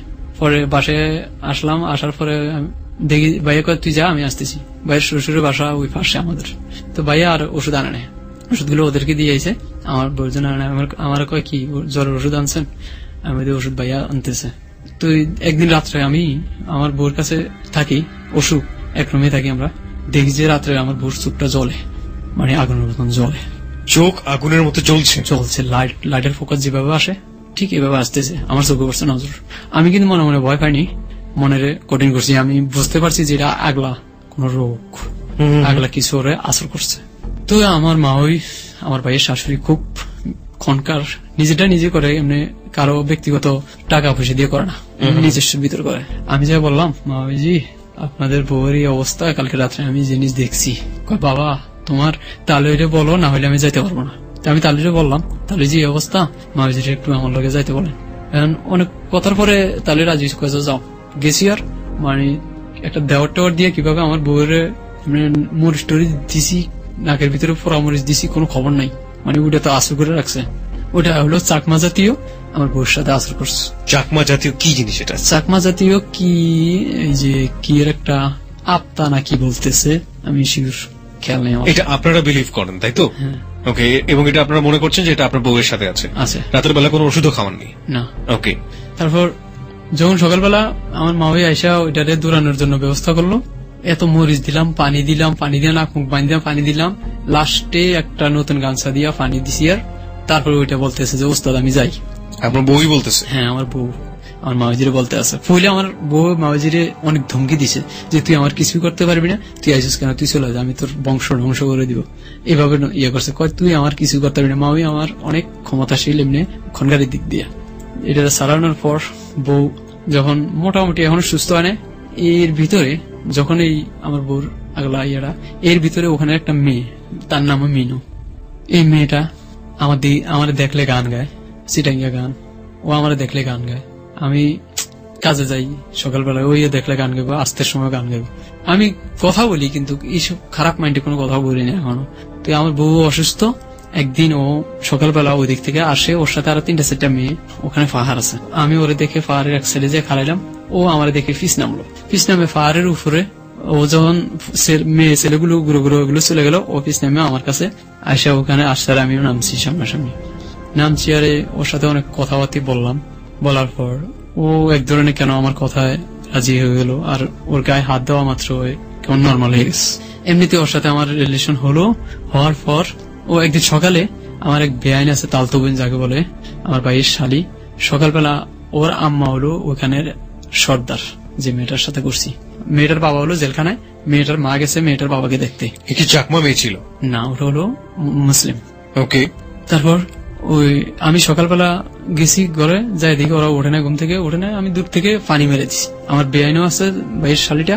তো আমার ভাইয়ের শালিটা যাইয়া আমার ভাইয়ের শ্বশুর বাড়িতে এই সমস্ত নিয়ে আলোচনা করে যে যাই দিয়ে আমার বেআই ওর চুল ধরে টান দিছে। আসলে কিন্তু না, ওই সময় আমি কিছু করিনি, চুল ধরে টান দিনি, কিছুই করিনি। পরে ওরা আমার নামে কেমন জানি ওটা সালিশ করছে। সালিশ করার পর এখন ওই বেডিও আইছে, বেডি মানে ওর মা, মিনুর মা আসছে। আয়সা কয় যে তুই আমার মেয়ের চুল ধরে টান দিছিস। এখন মেয়েটারে ডাক দিয়ে আমি কিছু না, আপনি দেখেন। মেয়ের জিজ্ঞেস করেন, আমি চুল ধরে টানিনি, আসলে কিন্তু টানিনি। পরে কথা আমার মেয়ের ডাকা লাগবো না, আমার মেয়ে আমার বলছে, মানে উনি যা বলে তাই ওখানের কথা। আমার গাছের সাথে বাঁধছে, একটা খাজুর গাছ আছে, খাজুর গাছ ছিলেন, খাজুর গাছের সাথে বেঁধে ফেলছে। বেঁধে ফেলার পর আমি তো খারে খারে কানতেছি যে আমি কি করলাম, আমারে বাঁধলো আজকে এত মানুষের ভিতরে। আচ্ছা, কতক্ষণ পরে কেন জানি সবাই একটা মীমাংসা হয়েছে যে আমি এখান থেকে চলে যাব, আমি এখানে আর থাকবো না। তো এই ঘটনাটা হয়েছে করছে বেশি আমার ভাবি আর ভাই, কেন আমাদেরকে ওই জায়গা থেকে উৎসাহ করে ওরা থাকবে, ওরা এখনো আছে। তো তারপর আমার ওখান থেকে ওই মহিলা আমার বললো, তোরে আমি বাঁধতে চাইনি, তোরে বাঁধাইছে তোর ভাবি, তোর ভাই। আমি একটু আপনাকে ইন্টারাপ্ট করি। আমি একটু জানতে চাই যে আপনি তো একের পর এক শারীরিক অবৈধ সম্পর্ক করে যাচ্ছেন। আপনার ঘরে স্ত্রী ছিল, এবং এটা থাকার পরেও আপনি সেই স্ত্রী সেই সময়কালে আপনার নিজের গ্রাম থেকে শুরু করে পতিতালয়ে যাওয়া থেকে শুরু করে যেখানে বসতবাড়ি করলেন চিটাগঙ্গে এসে, সেখানেও আপনি মেয়েদের সাথে অবলীলায় আপনি কাজটা করে যাচ্ছেন। আপনার স্ত্রী একবার আপনাকে ধরেছিল, নিশ্চয়ই তখন আপনার কাছ থেকে ওয়াদা আদায় করেছিল যে তুমি ভবিষ্যতে এই ধরনের কাজ করবে না? ওয়াদা করায়নি, তবে এমনি মানা করছে যে যাই না, এটা এক ধরনের প্রমিসই বলা চলে, এক ধরনের ওয়াদাই চলে। তারপরেও আপনি এই ধরনের কাজ করে যাচ্ছেন। চলে যাচ্ছি। এটা করতেন কেন? আপনার কি মনে, আপনি এখনো করেন এটা? না, আমি এখন বর্তমানে করি না। কতদিন আগে করেছেন এটা? এটা আরো 3 মাস আগের থেকে আমার বন্ধ হয়েছে। 3 মাস আগে থেকে? 3 মাস আগে খুব বেশি সময় না। বেশি সময় না। আপনি একটু আমাকে বলবেন যে এটার প্রতি আপনার আকর্ষণটা কি, বা এটা আপনার কেন হয়? আপনার ঘরে তো স্ত্রী আছে। স্ত্রী আছে, তারপরও কেন জানি হয়ে যায়। তারপরও আমি বলতেছি, যখন ওই মেয়েটা ওর মা এসে বললো যে আমি তোকে বাঁধতে চাইনি, তবে তোর ভাই আর তোর ভাবি আমাকে বাঁধাইছে। আমি ঠিক আছে, ভাইয়া ভাবি যখন আমার এখানে অপমানি করতে চায়, তাহলে আমি এখান থেকে চলে যাবো, আমি এখানে থাকবো না। তো আমি আমার কাপড় চোপড় যা আছে বেডিং পত্র নিয়ে আমার স্ত্রী আর মেয়েটাকে নিয়ে হাতে ধরে চলে যাচ্ছে। ওই সময় আমার মা বাবা ওখানে আছে। আপনি কোথায় আসলেন বউ নিয়ে? বউ নিয়ে আসলাম রাঙ্গুনিয়া, যেটা হলো লেচু বাগান, কাপ্তাই রাস্তার মাথা। ওখানে আপনার কে ছিল? ওখানে কেউ ছিল না, আমি একবার গেছি, যাইয়া ওই কাজ করছি, এমনি পরিচয় হচ্ছে। ওখানে বউ এবং বাচ্চা নিয়ে চলে গেলেন? চলে গেছি, যাইয়া বাসা ভাড়া করে ওখানে থাকি। এইভাবে আবার চিটাং চকবাজার চলে আসলাম। চকবাজার আসার পর আমি শুধু আমার ভাইয়ের কথাটাই বলবো। এখন আমার একটা দুঃখের কথাটা আমি শুধু বলবো। আমি চকবাজার এসে কিছুদিন এক নোয়াখালীর কন্ট্রাক্টরের সাথে কাজ করি। ওখানে আমার ওই পাহাড়ের একটা লোক এসে বললো, তোর ভাই অনেক কষ্টে আছে, তোর ভাইয়ের আইনে এখানে কাজে লাগা। ঠিক, আমি আনলাম, সব ভুলে গেছি, আনলাম। আইনে এখানে কাজ করি, কাজ করে সে আবার হাতে রোগ আছে, কাজ করতে পারে না। যেগুলো শুকনো কাজ, আমি আবার ওখানে ফোরম্যান আছিলাম, তো ওই শুকনো টুকনো কাজ যেগুলো হাতে বাঁচবে না ওগুলি দিতাম, এভাবে কাজ করাতাম। হঠাৎ আমি ফোরম্যানই ছাড়িয়ে দিয়ে আমি একটা কাজ পাইছি নিজে কন্ট্রাক্টরে। কাজটা নেওয়ার পর আমি হয়তো চিনবেন চিটাং মহাসিন কলেজ, ওই মহাসিন কলেজের ভিতরে একটা কাজ পাইছি। কাজটা ছোট, 1,75,000 টাকা আমার নিজের টাকা দিয়ে কাজ করাইছি। আমার বিল দিব লাস্ট। তো আমি একটা বিল পাইছি, এর মধ্যে 75,000 টাকা, আরেকটা পাইছি 40,000 টাকা, আর 70 না 35,000 টাকা রয়ে গেছে আমার ওখানে। এইগুলো আইনে আমি আমার লেবার পেমেন্ট করছি, নিজে খাইছি। ও আমি একটা মোবাইল কিনছি নতুন, ওই সময় মোবাইল বের হয়েছে নতুন, আমি কিনছি। কেনার পর আমার ভাই কয় যে আমার একটা মোবাইল কিনে দিস, মোবাইল এই মোবাইলটা আমার দিস, আমি ব্যবসা করবো, আমি তো কাজ করতে। আমি ঠিক আছে, আরেকটা মোবাইল কিনে আপনারা আমি দেবো, আমার কাজটা বেতনটা বিলটা পাই। তারপর ও কি নিয়ে মনে করলো, আমি বাড়িতে গেলাম। ও আমার সাইটের ভিতরে যাইয়া আমি দিয়ে গেছি বাইরে, যে ভাইয়া এখানে মানুষজন নিয়ে কাজ করে, কোনো সমস্যা যেন না হয়। এর ভিতরে আরেকটা কাজ পেয়েছি বাকুলিয়া স্কুলের ভিতরে, বাকুলিয়া গার্লস স্কুল যেটা বলে। ওখানে কাজটা করার পর শেষের পথে আমি বাড়ি যাব। কি কাজ এটা? এই বিল্ডিং এর কাজ, বিল্ডিং এর কাজ করে, রাজমিস্ত্রির কাজ। হ্যাঁ, রাজমিস্ত্রি। বাড়ি চলে গেলাম, মোবাইলটা নিয়ে বাড়ি চলে গেলাম নতুন। তারপর বাড়িতে আবার গেলাম, 15 দিন পর গেছি। আর স্কুলের হেডমাস্টার বলে, তোমার ওটা কি আপন ভাই? আমি বলেছি, কয় কেন, আমার তো মনে হয় না। আমি কি স্যার? ওটা কাজ কাম বাদ দিয়ে আমার একটা 2 পিস ছিল ওই সময়, 2 পিসটা সাইডে আনছে, আইনা মানুষজন নিয়ে নাচে গান গায় সাইডে বসে, কিন্তু কাজ করতো না। তারপরও আমি শুনে কিছু বলিনি ভাইয়ারে, যে আপনি এরকম করলেন, কি করলেন। তারপর যখন এটার বিল কাজ শেষ করে দিছি, বিল পাবো, আমি বিল পাইলে ভাইয়ের মোবাইল কিনে দেবো, আমার টার্গেট হলো এটা। এর ফাঁকে ফাঁকে দেই যে আমার ঘরের ভিতরে মাল চাওনা যা ছিল ভাইয়ের সব বিক্রি করে পাচ্ছে। আমি জানি না বিক্রি করছে যেগুলো, আমি জানি না, পরে শুনছি। আমার ঘর ভাড়া বেজে গেছে প্রায় 4,000 টাকা। ওই সময় 4,000 টাকা অনেক টাকা। আমি ওই জমিদারেরা বলছে যে জাহিদে কাজ করে টাকা পাইছে, জাহিদ চলে যাবে আপনাদের টাকা না দিয়ে, আমার ভাইয়া বলছে। তো ও আমার হঠাৎ আমার ঘরের ভিতরে বন্দি করছে, ওর ঘরের ভিতরে বন্দি করার পরে আমি সকালে বন্দি করছে। আমার কাছে মোবাইল আছে, আমার ওই আগে যার সাথে কাজ করছি, আমি ওরা ফোন করলাম, আঙ্কেল এই ব্যাপার, ঘর ভাড়া 4,000 টাকা বাদ যায়, আমি বলে চলে যাবো, এই জন্য আমার ঘরের ভিতরে বন্দি করছে, আমার 4,000 টাকা দিয়ে ছুটে নেন। উনি নোয়াখালীর মানুষ, আল্লাহ ওনারা বাজার হোক, উনি আমার উপকার করছে। 4,000 টাকা নিয়ে আসা আমার ছুটিয়ে ওখান থেকে নেওয়ার পর আমি বিলের জন্য গেছি অফিসে। বিল ফাঁস হয়ে গেছে, আমি কালকে বিল পাবো। এমন টাইমে আমার ভাইয়ের কিছু গুন্ডা বান্ডা ঠিক করে আমারে ওদেরকে ঠিক করছে যে জাহিদ না 1,35,000 টাকা পান হয়েছে, টাকাগুলো নিয়ে চলে যাবে, তোরা ওদের টাকাগুলো রাখ। ওই সময় কিন্তু আমার কাছে মোবাইল আছে আর 200 টাকা আছে পকেটে, আর টাকা নেই। ওরা আমার ধরছে, তুই টাকা লইছিস, টাকা দে, বিল পাইছিস, আমাদেরকে টাকা দিতে হবে। আমি কি বিল পাইছি? আমি তো বিলই পাইনি, এখন বিল জমা দিছি মাত্র, এখন পাস হয়নি। হয় না পাইছিস, তোর ভাই কইছে। ভাইয়ের কথা অবিশ্বাস করতে পারে কেউ? তোর ভাই বলছে। আমি বলি, দেখ আমার কাছে কোনো টাকা নেই, আমার কাছে 200 টাকা আছে আর মোবাইলটা আছে, তুই পারলে লয়ে যা। এখন আমার কয়, তোর বিল হয় না এখন? আমি না, বিল হবে কালকে। মোবাইলটা রেখে দিছে আমার কাছ থেকে। আমি যদি মোবাইলটা রাখছো তাহলে ওটা সিমটা আমার দিয়ে দে, আমি মোবাইলটা কিনে নিবো পরে বিল ফাইলে। কয় না, সিমও দিব না। তুই আরেকটা কি বললে জানি, আমার সিমটা দিয়ে দিছে নোকিয়া সেট আছে 3310 মডেল। পরে আমারে একদিন বন্দি করে রাখছে ওরা যখন ছাইরা দিছে, আমি বাইরে আমার বাইরে অনেক খুঁজছি আর পাইনি। আমার মনে ওইসব করবো আমি বাইরে ফাইলে মারা ফেলাম, কিন্তু পাইনি। বাইরে চলে গেছে কোন জায়গায় জানি না। পরে ওরা বলছে যে যদি টাকা ফার্স্ট টাকা না দিয়ে যাইতে পারবি না, ওরা আমার এখন চোখে চোখে রাখে। আমি কোনো মধ্যে আমি অফিসে ঢুকতে পারি না টাকার জন্য, ওরা আমার ফাঁসে। আমি ঢুকতে যাই ওরা ফাঁসে, ঢুকি না। পরে ঘুরে আমি ওই টাকাগুলো থুয়ে চলে গেছি আমার বড় ভাইয়ের বউর ছোট ভাই, ওর কাছে চলে গেছি। আমি এই ব্যাপার, তো দুলা ভাই আমার সাথে এই কাজ করছে, এই জন্য আমি ওখান থেকে চলে আসছি, আমার টাকাগুলো তুলতে পারিনি। লাস্টে ওই যে আমার টাকাগুলো দিত, আমি ওর কাছে ফোন করছি, কয় যে আমি ওখান থেকে চলে আসছি, এখন তোমার টাকাগুলো মনে হয় আর পাবে না। যে হেড মাস্টার টাকা প্রদান করতে উনি, তুমি আর পাবে না টাকাগুলো, ফোন টোন করে না, ওখানে যাইও না, মনে হয় টাকাগুলো পাবে না। আমার সম্ভবত টাকাগুলো ওরা তুলছে, খেয়ে ফেলছে। যাই হোক, আমি আর বাইরে পাইলাম না। ওরা তো আমার অ্যাকচুয়ালি ছুরি ধরে আমার গলায়, যে টাকা পাইছিস, মিশা কথা বলস, টাকা কোথায় রাখছিস বল, নাইলে মেরে বলো। আমি বলছি সত্যি কথা, আমি টাকা পাইনি, টাকা কালকে পাবো, এটা কইছি। আর আমার ছেড়ে দিছে। তারপর তো ওরা আমার চোখে চোখে রাখে, আমি ওই টাকাগুলো না লিয়ে ওখানে চলে গেছি। যাওয়ার পর কয়েকদিন পর দেখি ভাই আমার সামনে। প্রিয় শ্রোতা, বিরতির ঘন্টা বেজে গেছে এবং বিরতির এই জায়গাটা থেকে আমরা আবারও ফিরে আসব। তবে তার আগে আপনাদের একটি SMS পোলের মুখোমুখি করতে চাই। যারা এতক্ষণ ধরে যাহা বলিব সত্য বলিব শুনছিলেন এবং এই যে জাহিদের ঘটনাগুলো কতটুকু বিশ্বাসযোগ্য মনে হয়েছে আপনাদের কাছে, আপনারা জানিয়ে দিতে পারেন। প্রথমে আপনি আপনার সেলফোনে লিখবেন ABC। প্রথমে অবশ্যই আমাদের স্টেশনের নাম ABC স্পেস। যদি আপনি ঘটনাটি বিশ্বাস করে থাকেন তাহলে আপনি লিখবেন ইয়েস, যদি বিলিভ না করে থাকেন তাহলে লিখবেন নো। লিখে ঝটপট পাঠিয়ে দেবেন 2221 নম্বরে। আমি আবারও বলছি, প্রথমে অবশ্যই আমাদের স্টেশনের নাম ABC স্পেস। যদি বিলিভ হয়ে থাকে, বিশ্বাস করে থাকেন, তবে লিখবেন ইয়েস, যদি বিলিভ না হয়ে থাকে তাহলে লিখবেন নো। লিখে পাঠিয়ে দেবেন 22। রয়েছে আজকে যাহা বলিব সত্য বলিবতে সত্যের আসনে রয়েছে আজকে জাহিদের মুখোমুখি আমরা আবারও হব। তবে তার আগে জেনে নিতে চাই কত শতাংশ মানুষ, কত শতাংশ শ্রোতা আমাদের জাহিদকে আজকে বিলিভ করেছেন। কম্পিউটারের কাছ থেকে জেনে নিচ্ছি রেজাল্ট। এই পার্টি নিয়ে কাজ করেছে আরজে সুমন এবং sound editor Manju.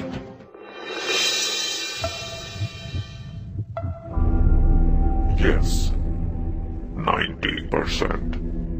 No, 5%. No comments, 5%.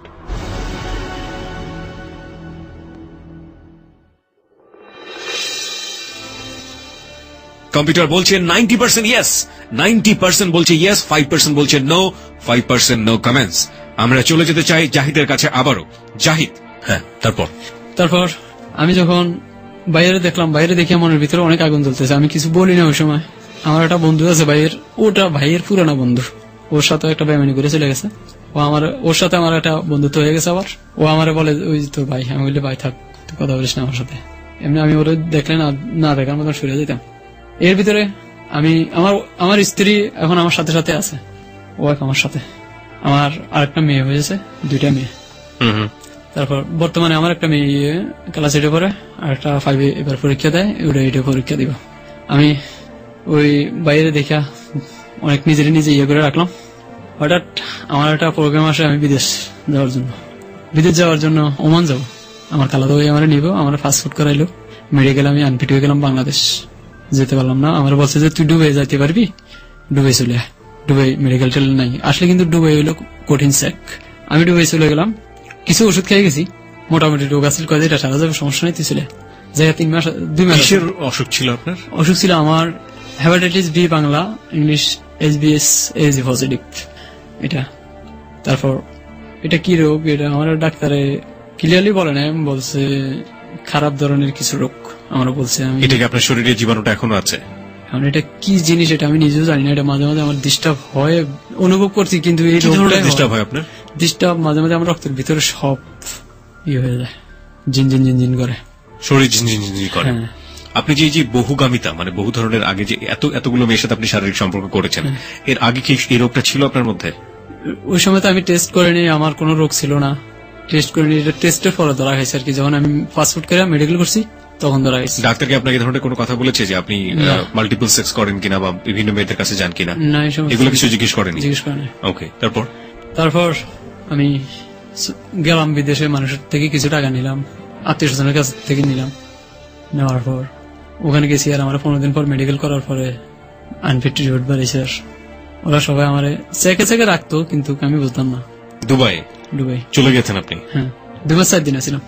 থাকার পর 2 মাস 15 দিন পর যখন আমার মেডিকেল হয়, মেডিকেল হওয়ার পরে আনফিট রিভিউ বাড়িয়েছে। এখন আমার বলে যে তুই তো থাকতে পারবি না। আমার ইন্ডিয়ান একটা লোকে খুব হেল্প করছে, কয় যে তুই অন্যদিকে ভাগ্যা চলে যা, এখানে নাইলে বাংলাদেশ যেতে হবে। আর আমার মালিকে বলছে যে, মালিক এবং আমার খালাতো ভাই বলছে তুমি বলে গেলে যেতে পারো, কিন্তু তোমার ভবিষ্যৎ নষ্ট হইব। তবে তুমি বাড়িতে গেলে মালিক তোমার অনেক টাকা দিবে চিকিৎসা করার জন্য, দিছে আমার বাংলার 20,000 টাকা দিয়েছে চিকিৎসা করার জন্য। এবং তোর পরবর্তীতে একটা ভাই থাকলে ওর ভাই ফাটাবি তোর সেম যদি তুই চিকিৎসা ভালো না হস তাহলে তোর একটা ভাই ফাটাই দিবি, বিনা পয়সা লইব তোর মালিককে। কত টাকা দিয়েছিলেন আপনি যাওয়ার জন্য? মাত্র 1.5 লাখ টাকা দিছি। আমার খালাতো ভাই ওই পেমেন্ট মানে বাড়তি টাকাটা নেয়। 1.5 লাখ টাকা আপনি কিভাবে ম্যানেজ করলেন? 1.5 লাখ টাকা আমি মানুষের কাছ থেকে নিছি, ধার করে। নিজের থেকেও নিছি কিছু। আমার নিজের অর্থ সম্পত্তি যা ছিল সম্পূর্ণ শেষ, মানুষের কাছ থেকে লিছি পড়ায় 70-75 হাজার টাকা, আর সম্পূর্ণ নিজের টাকা ছিল। নিয়ে আপনি গেলেন, গিয়ে আপনি মেডিকেলে আনফিট হলেন সেখানে। ওকে, তারপর আমার যখন আনফিট হয়েছি আমার বাংলাদেশ পাঠিয়ে দিব। 2 মাস পর আমার অফিসে ডাকছে মালিক, ডাকার পরে কয়ে যে তোরা তো রাখতে পারলাম না। আমি তো আরবি কথা বুঝতাম না, ওই ইন্ডিয়ান ওইটার লগ করে নিয়ে যেতাম, ওইটা বুঝতাম। তোরা তো রাখতে পারলাম না। আর অনেক চেষ্টা করছে ঘুষ টুস দিয়ে রাখার জন্য, পারে না। ও আমার চেক করতো কাজে কামে, অনেক দিক দিয়ে ইঞ্জিনিয়ার দিক দিয়ে চেক করতো, কিন্তু কোনো কাজে আমার ত্রুটি পায় না, এই জন্যই বেশি একটু আগ্রহ করছে। তো পরে আমার কাছে তোরা রাখতে পারলাম না, তুই চলে যা বাংলাদেশ যা, আমি তোর জন্য চিকিৎসার টাকা বাড়াবো, তুই চিকিৎসা হবি, যদি ভালো হস লগে লগ পাসপোর্ট পাঠিয়ে দিবি, আমি তোর জন্য বিষয় বাড়িয়ে দিব। আবার কি কাজ করতেন ওখানে? ওখানে আমি বিল্ডিং এর কাজ করতাম। ওখানে কনস্ট্রাকশনের কাজ? হ্যাঁ, কিন্তু কাজটা আমার খুব লাকি হতো যদি রাখতে পারতাম। আমি লাকি বলতে আমি যা কাজ করতাম তাই পরিষ্কার মাফের। তারপর আমি 2 মাস 4 দিন পর আমার যখন পাঠিয়ে দিল আমার খালাতো ভাই, আমার ধরে কান্দে। আমার খালাতো ভাইয়ের আশা ছিল আমাকে ওখানে ফোরম্যান দিয়া সে চলে আসবে বাংলাদেশ, কিন্তু তার ভাগ্য পূরণ হলো না, ইচ্ছা পূরণ হলো না, আল্লাহ পূরণ করে নাই। এমনি আত্মীয় স্বজন অনেক আছে, ওদেরকে কাউকে দিতে চায় না। আপনি যে মেডিকেলে আনফিট হলেন, আপনাকে তখনও জিজ্ঞেস করেনি যে আপনি কেন আনফিট হচ্ছেন বা আপনি কি কারণে আনফিট, আপনি জানেন না তখনও? না, এমনি মেডিকেল আনফিট বলছে এইটুকু। তো পরে আমি ওষুধ খেতে গেছি, আমার বলছে জন্ডিস, হেপাটাইটিস বি। আমার বলছে জন্ডিস।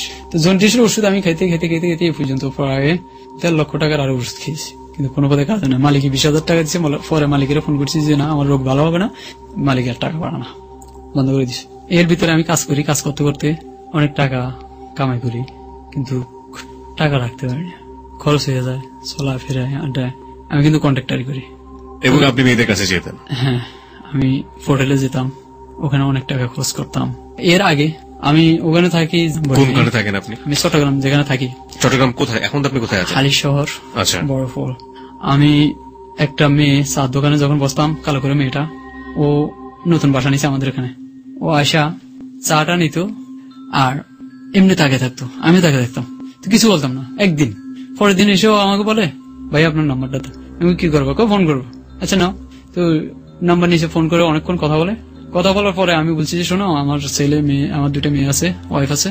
ওই সময় আমার ওয়াইফ বাড়িতে। আমি বলছি যে আমার ওয়াইফ আছে, 2টা মেয়ে আছে, আমার মেয়েগুলো পড়ে, তুমি আমার পিছিয়ে লাগো না, তবে আমি বিবাহ করা।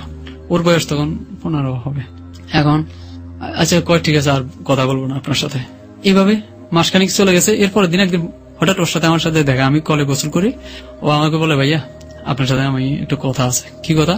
আপনি আমার সাথে সাগর পার যাবেন? ওখান থেকে আমাদের সাগরটা কাছে একটা পার্কের মতো, ওখানে যেতাম। আমি কি কথা? হ্যাঁ আছে, আমার একটা ব্যক্তিগত কথা, আপনাকে আমি একটু শুনেতাম। আচ্ছা যাব। আমি ওদিন ফিরিয়েছি, চলো গেছি। যাওয়ার পর ও বলে যে আমি একটা প্রশ্ন করবো আপনাকে, আমার উত্তর দিবেন। আমি করো। আপনি আমাকে বিয়ে করবেন? মেয়েটা আমাকে বলে। আমি শোনো, তোমার মনে হয় মাথা খারাপ হয়ে গেছে, তোমাকে আমি আগেও বলছিলাম যে আমার মেয়ে আছে 2টা, একটা সেম পড়ায় তোমার সমান হয়ে গেছে এখন বর্তমানে, তোমার তো একটু ছোট তবে তোমার সমান লম্বা। না, আপনি আমাকে কথাটার উত্তর দেন। যদি আপনি না বলেন তাহলে আমি সুইসাইড করব, আর যদি হ্যাঁ বলেন তাহলে আমি ভালোই থাকতেছি। আমি বলি এটা কি বলো? একটা কাজ করো, আমি ওরে এইভাবে, আমি যে আমার 1 সপ্তাহ সময় দাও, আমি 1 সপ্তাহ পরে তোমাকে আমি জানাচ্ছি। দাঁড়ান। প্রথম কথা হচ্ছে জাহিদ, একটা মেয়ে যার সাথে আপনার কথা নেই বার্তা নেই, সে হঠাৎ করে এসে আপনাকে ধরনের কথাবার্তা বলে সুইসাইড করার কথা কেন বলবে? হ্যাঁ, কেন? ও আরেকটা ছেলের সাথে ইয়ে করতো, ওই না ওর বাবারে, ও পরে বলছে আমারে যে আমি বাবার সাথে রাগ করে করতাম, বাইরে এসে আমার থাকার কোনো জায়গা নাই, এই জন্য ও আমার বলছে। ওর নাম ওই সময়টাতে ও কি বাবার বাড়ির বাইরে ছিল? হ্যাঁ। আমি কোথায় থাকতো? ওরা থাকতো, ওর বাবা মা থাকতো আমাদের থেকে একটু দূরে, আর ও আসতো, ওর চাচা তো বোন বিয়ে দিছে ওর বাসায়, ওর বাসা হলে আমাদের পাশে। আপনি কি কিছুই করেননি যে কারণে ও আপনাকে মানে? না, ওই সময় আমার কিছু হয়নি। কিছুই হয়নি? কিছু হয়নি বলতে ওর সাথে আমার সাথে কোনো কথাই নেই। তারপর ও যখন ঠাকুরপুরে গিয়ে আমাকে বললো আপনি আমাকে বিয়ে করবেন, আমি তোমাকে একবার বলছি না আমার মেয়ে আছে, 2টা মেয়ে, তুমি জানো না? জানি। তারপর আমি রাজি আছি। ও যখন বললো আমি বললাম যে আমার 1 সপ্তাহ সময় দাও, আমি তোমাকে বলবো। তুই 1 সপ্তাহ পর, আমি বুঝি এই 1 সপ্তাহের ভিতরে তুমি আমার সাথে কথা বলবো না আর দেখাও করবো না, 1 সপ্তাহ পর তোমাকে আমি জানাবো। 1 সপ্তাহ পর ঠিক চলে আসছে। বলেন, আমি বুঝি তুমি কি, তোমার মাথা ঠিক হয়েছে এখন? হ্যাঁ, আমি পুরো সুস্থ আছি। আমি তো পুরো সুস্থ থাকলে তুমি আর একটু ভাবো। এইভাবে আমি ওরা 1 মাস সময় দিছি, যা 1টা মাস তুমি ভাবো, 1 মাস পর আমি তোমাকে বলবো। তুমি ভাবো, আমিও ভাবি, আমার 2টা মেয়ে আছে, তুমি কি আমার ঘরে যে সুখে থাকতে পারবে কিনা, আমি এই কথাটা বলছি ওনাকে। তারপর উনি অনেক ইয়ের পরে চলে গেছে, ওই সাগর পাড়ে বসে কথা বলছিলাম, চলে গেছে। যাওয়ার পর 1 মাস এর ভিতরে ফোন দেয়, কথা বলি। তো কথা বলতে বলতে 1 মাস জানে, 15 দিনের মাথায় ওই আমার বলে আমি তো বাসায় থাকতে পারি না, আপনি আমার কোনো জায়গায় নিয়ে রাখেন। আমি বুঝি তাহলে তো তোমার জন্য আমার একটা বাসা নিতে হবে, কারণ আমি যে বাসায় থাকি এই বাসায়, এখানে আমি তোমাকে বিয়ে করছি বা তোমার সাথে কোনো সম্পর্ক আছে, মানুষে আমার শুনলে মারবে, কারণ ওখানে আমার সব পরিচিত পুরান মানুষ, ভাই ব্রাদারের মতো। আপনি বিয়ে করে ফেললেন মেয়েটাকে? না, বিয়ে করিনি। এখন ওর জন্য আমার একটা বন্ধু আছে সুমন, সুমনের ফোন করলাম, সুমন এই ব্যাপার, আমি একটা বিপদে পড়ছি, আমার জন্য একটা বাসা ঠিক করে দে। আপনি মেয়েটাকে কেন হেল্প করছেন? আপনি তো মেয়েটাকে পছন্দ করেন না, মেয়েটাকে জানো না, তাহলে আপনি কেন হেল্প করবেন? এই মন থেকে এটা কিভাবে আসলো সেটাই বলতেছি। এখন সুমন কয়ে আচ্ছা দোস্ত, আমার এখানে একটা বাসা আছে, তুই আইসা দেখে যা। তাই আমি ওরা কইলাম যে চলো তাহলে বাসাটা দেখে আসি। তো গিয়ে বাসাটা আর পছন্দ হয়, মেয়েটাকে নিয়ে গেলেন বাসা দেখতে? হ্যাঁ। দাঁড়ান, প্রথম কথা হচ্ছে জাহিদ, মেয়েটাকে আপনি পছন্দ করেন না। মেয়েটাকে কি পছন্দ করেন? না, পছন্দ করেন না, লাভ করেন না, কিছু করেন না। এই মেয়েটাকে আপনি বাসা কেন দেখতে যাবেন? হ্যাঁ, এই মেয়েটা আসছে, ওই যে আমাকে বললো বিয়ে করবেন, আর এই আমিও কেমন একটা মনের নর্মালির দিক দিয়ে ওরে আমি, আপনার এক ধরনের আসক্তি আমি বুঝে পাচ্ছি, এক ধরনের উইকনেস, এক ধরনের আসক্তি। মেয়ে বা নারী আসক্তি বলতে যেটা বোঝায়, আপনি বুঝেন আর না বুঝেন, চান বা না চান, আপনি মেয়ে দেখলেই এক ধরনের আপনার ভিতরে এক ধরনের দুর্বলতা, সেই ব্যাপারটাই প্রকাশ পাচ্ছে। আমরা লাস্ট যেই মেয়েটার গল্পটা শুনছি, আমি ঠিক জানি না এটাই লাস্ট কিনা। তারপর হলো আচ্ছা, ওকে নিয়ে বাসা দেখতে গেলাম, আমার বন্ধুর সাথে কথাবার্তা বলে আনলাম।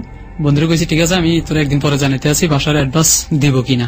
তারপরে এর ভিতরে ও চলে গেছে ওর বাড়িতে, আর আমি আমার বাসায়। এরপরে আরেকদিন কই যে আমরা ওই বাসায় যাবো, বাসাটা আরেকটু দেখতে হবে। আচ্ছা আসো, আসছে, রিক্সার ভিতরে দিয়ে চলে যাই, রিক্সায় করে আমি নিয়ে যাই অনেক দূর। আপনি কি প্ল্যান করছিলেন মেয়েটাকে বিয়ে করার জন্য? না, আমি প্ল্যান করিনি। তাহলে বাসা কেন দেখাচ্ছেন? বাসা দেখাচ্ছি যে ও বলছে আমারে, আমি দুর্বল হয়ে গেছি ওর প্রতি, বিয়ের জন্য না, আমার কিন্তু মাথার ভিতরে বিয়ে। দুর্বল ইন হোয়াট সেন্স, মানে কি জন্য দুর্বল হয়েছে? দুর্বলটা কেন মানে ওর প্রতি একটু নার্ভাস হয়ে গেছে ওর প্রতি আর কি। এই ইয়ের পরে 1 মাস পর যখন ডেট দিয়েছিলাম, এই 1 মাসের ভিতর ওরা আমি বললাম যে আচ্ছা চলো, তো এই রিক্সা দিয়ে যাই। ও আমার পেটের ভিতরে হাত দিয়ে বলে যে আপনার শরীরটা তো খুব গরম। ওই সময় একটু শীত, এই সময় ঠিক ঠান্ডা লাগে, আপনার শরীরটা খুব গরম। তো আমি বাসাটা দেখে আসতে সময় হঠাৎ আমাদেরকে একটা কিডন্যাপ করে, মানে একটা হাইজাগার পার্টি। ওর নামও সুমন, ও আমার সাথে পরিচিত সুমন। আমি থাকি একটা খাল আছে, খালের ওই পারে, ওরা থাকে এই পারে। এই জায়গাটা একটু খারাপ, এটার ভিতরে ফোর্ট কলোনি যাকে বলে, ফোর্ট কলোনি। আমরা ছিলাম এই নতুন পাড়া। তো সুমনে হঠাৎ আমার দেখিয়া ও নামাইয়া, এই চল ভিতরে চল, তোদের সাথে কথা আছে, মানে টিয়া পয়সা কি আছে প্রথমে হাতে নিব এটা খেয়াল করছে। পরে সুমন আমার দিকে জাহিদ তোর বউ আছে, তুই এটা লইয়া খাইলি, এটা কি? আমি বলি এই ব্যাপার, এটা আমার বিয়ে করতে চায়, এমন এটার জন্য একটা বাসা ঠিক করতেছি। কয় তোর বউ আছে, তুই আমি তোরে এইদিকে লইয়া যাই, তুই ইয়া কর, ফেলে জায়গা। আমি ওর সাথে কতটুকু গেছি আর মেয়েটা আবার ফোন দিছে, কয় আমি অমুক জায়গায় আছি, আপনি আসেন। দুটি আবার গেলাম ওখানে গিয়া, এখন ওর এক চাচি আসে ফোর্ট কলোনি। চাচিটা খুব ভালো মানুষ। চাচিটা বলছে, চাচি আমি ওকে বিয়ে করছি, এখন এখানে কিছু গুন্ডা ছেলেরা ওকে ধরছে, আপনি একটু বাঁচান। ওর চাচি ওখানে খুব পরিচিত। তো আমার ফোন করছে, কয় ওরা আপনার কিছু বলছে। আমি বলছি ওরা আমার কিছুই করবে না, তবে আপনি এই টেনশন করিয়েন না। তো আমি ওর চাচিরেও যখন কইছি যে ও বলছে যে আমাদের বিয়ে হয়েছে, মেয়েটা চাচিকে বলছে। এখন চাচি জামাই হিসেবে ঠিক ওই পরিমাণ আপ্যায়ন তৈরি করতেছে নতুন। আচ্ছা, ওদের পাশে রাত্রে চাচির বাসায় থাকবো। চাচির জামাই গোসা করিয়া চলে গেছে, চাচির একা রেখে বাসায়। তো এখন চাচি একা থাকে বাসায়, আর যে জমিদার বুড়ো তিনি অনেক দূরে একটা বাসার ভিতরে থাকে, আর চাচি এই বাসায় থাকে। চাচি আমার জন্য রাত্রে যে পরিমাণ আপ্যায়ন করা দরকার করছে। এখন আমি বলতেছি যে ওর নাম হলো গোলাপি, আমি চলে যাব। আমার চাচি শাশুড়ি বলতেছে যে না, আপনি যাই না, আপনি থাকেন। ও বলতেছে যে হ্যাঁ থাকেন, নাহলে তো আমি সমস্যা করবো। রাত্রে আমরা দুজন একই বিছানায়। এটা হলো বুঝতে পেরেছি কি, 1 তারিখে। হ্যাঁ বুঝতে পেরেছি, কাজ তো কোনো কিছু বাকি রাখেননি। তারপর কি করলেন? তারপর আমি অ্যাকচুয়ালি কিন্তু ওর প্রতি এত ছিলাম না, এরকম ছিলাম না। তো ও ঘুরে আমাকে ফাঁদা ঘুরে ধরার পর আমার আমি একটা কথা বলি, সেটা হচ্ছে জাহিদ, আপনি যদি শুধুমাত্র নারীর প্রতি ফিজিক্যালি অ্যাডিক্ট হতেন, শুধুমাত্র, আমি ঠিক জানি না তাহলে এত দূর পর্যন্ত আপনি করাতেন কিনা। আপনি মেয়েটাকে নিয়ে বাসায় খুঁজছেন, মেয়েটাকে নিয়ে ছিনতাইকারীর হাতে পড়ছেন, ছিনতাইকারী আপনাকে এক ধরনের সেভ করে দিচ্ছে, তারপরে আবার মেয়েটার কাছে যাচ্ছেন, ঘরের মধ্যে ঢুকে গেছেন, তারপরে বলছেন যে না আমি চাইনি। আপনি আসলে ঠিক জানেন না যে আপনি আসলে কি করছেন, যদি আপনার কথাই সত্যি হয়ে থাকে। ঠিক আছে। এবং একই জায়গা থেকে আমি যেটা বলতে চাই, আপনার ওয়াইফ সেই সময় এক্সিস্টিং আপনার সঙ্গে ছিল? না, ওয়াইফ ওই সময় আমার বাড়িতে ছিল আপনার ওয়াইফ। তার মানে আপনি যা করছেন সেগুলো কিচ্ছু আপনার ওয়াইফ জানে না। ওকে, তারপর কি করলেন মেয়েটার সঙ্গে, আপনি সংক্ষেপে বলুন। এভাবে মেয়েটার সাথে আমি অনেকদিন থাকি। তুই আমি বাড়ি থেকে আমার ওয়াইফ ফোন করলে, আপনি স্ত্রী হিসেবে তার সঙ্গে থাকতেন, বাইরের লোকজন জানতো সেই আপনার স্ত্রী। ওকে, তুই ও রাত্রে আমি আমার ওয়াইফের সাথে যেটা দিয়ে কথা বলতাম বাড়িতে, ওই নাম্বারটা নিয়ে ফোন করছে একদিন, 24 দিনের পর ফোন করছে যে আমি জাহিদের স্ত্রী, দ্বিতীয় স্ত্রী। আমার ওয়াইফ তো ওই সময় কি হয়ে গেছে, এটা কি বলে, সেন্সলেস হয়ে গেছে। এখন আমার এর ভিতরে আমার ওয়াইফ আমার অনেক ফোন করছে যে এই ব্যাপার, একটা মেয়ে আপনার মোবাইলে ফোন করে আমার এই কথা বলছে। কত সালের ঘটনা এটা? এই তো 1-1.5 বছর আগের কথা। ওকে, তারপর আমি 25 দিন থাকার পর আমি চলে আসলাম, যে ও বলতেছে আমাকে বাসালো, এক্সট্রা বাসা। ওর টার্গেট হলে আমাকে নিয়ে বাসা ভাড়া করে থাকবে, আমার টার্গেট হলে যে আমি থাকবো না, আমি চলে আসবো। এখন ও খালি আমারে বাসা ভাড়া দিতে কয়, অ্যাড্রেস দিতে কয়, আর এভাবে অনেকদিন জ্বালায়। আমি 1 তারিখে চলে আসছি, 29 তারিখে চলে আসার পর ও এখন আমার খোঁজে, পাগলের মতন খুঁজতে খুঁজতে একদিন যখন আমার বাড়িতেও ফোন করছে, জ্ঞানজামও বাইজে গেছে, আমি বাড়ি চলে এলাম। আয়সা দেখি যে আমার বউ একদম, আমার ওয়াইফ ফিট হয়ে গেছে ডাইরেক্ট মারার মতো। আমি কিছু টাকা নিয়ে আসছি, ওই টাকাগুলো দিয়ে চিকিৎসা করে বউকে সুস্থ করে, তারপরে আমি বউর সাথে অনেক ওয়াদা করিয়া আবার আসলাম, সেটা যে আমি এসব কাজে যাবো না। পরে আমি আবার এক জায়গা থেকে কিছু টাকা পাইছি, 5,000 টাকা পাইছি। 5,000 টাকা নিয়ে আমি হোটেলে গিয়ে ও 5,000 টাকা এক রাতে খাওয়াই দিয়েছি মেয়েদের কাছে। জি, খাওয়াই দিয়ে চলে আসছি। এক রাতে কি করলেন? 5,000 টাকা দিয়ে আপনি পুরোটাই শারীরিক সম্পর্ক করেছেন একটা মেয়ের সাথে? তারপর এইভাবে এই টাকাটার কথা এখনো জানে না। এই টাকাটা কিসের টাকা ছিল? এই টাকাটা আমি এক জায়গায় পেতাম, আপনার কাজের পুরনো টাকা। আমি একটু আমাকে বলবেন যে আপনি এ যাবৎ কতগুলো মেয়ের সাথে এই ধরনের শারীরিক সম্পর্ক করেছেন অবৈধভাবে? অবৈধভাবে পর্যন্ত মনে হয় 8 থেকে 9টা হবে, না আরো বেশি হয়। আপনি আবাসিক হোটেলে যান কত সাল থেকে? আমি আবাসিকে যাই 2002 গেছিলাম। 2002 থেকে? 2002 1 বছরের ভিতরে অল্প কয়েকদিন গেছি, তারপরে আর যাইনি। আবার ইদানিং এই কয়েকদিন যাবত আপনি যাওয়া শুরু করেছেন? যাওয়া শুরু করেছেন মানে এর ভিতরে আমার এই নেশাটাও ছিল না, আর এই সমস্ত কোনো ইয়ে ছিল না। আপনি অন্য কোনো নেশা করেন, কোনো ড্রাগ নিয়েছেন? না না। স্মোক করেন? স্মোকিং, শুধু সিগারেট খান। আচ্ছা, আর এছাড়া সিগারেট ছাড়া গাঁজা বা অন্য কোনো কিছু? গাঁজা ওই 2002 একটু খেয়েছিলাম, একটু মদ খেয়েছিলাম। মদ খেয়েছিলেন? যেটাকে বাংলা মদ বলে। আচ্ছা, এই যে আপনি এতগুলো মেয়ের সাথে এই ধরনের সম্পর্ক করলেন, এবং একই সাথে জীবনের প্রথম পর্যায়ে সেই 13 বছরের সময় আমি বলি যে দুর্ধর্ষ যে অপরাধগুলো আপনি দেখেছেন, বিশেষ করে নৌকার মাঝখান থেকে মাছ চুরি করা থেকে শুরু করে লোকজনকে সাগরের মাঝখানে হয়ে বেঁধে রেখে আসা, ওই মানুষগুলো আদৌ বেঁচে আছে কিনা আপনি জানেন না। আপনার সামনে খুন করা হচ্ছে একজন মানুষকে, সেটা সেই বাহিনীর সদস্য আপনি ছিলেন।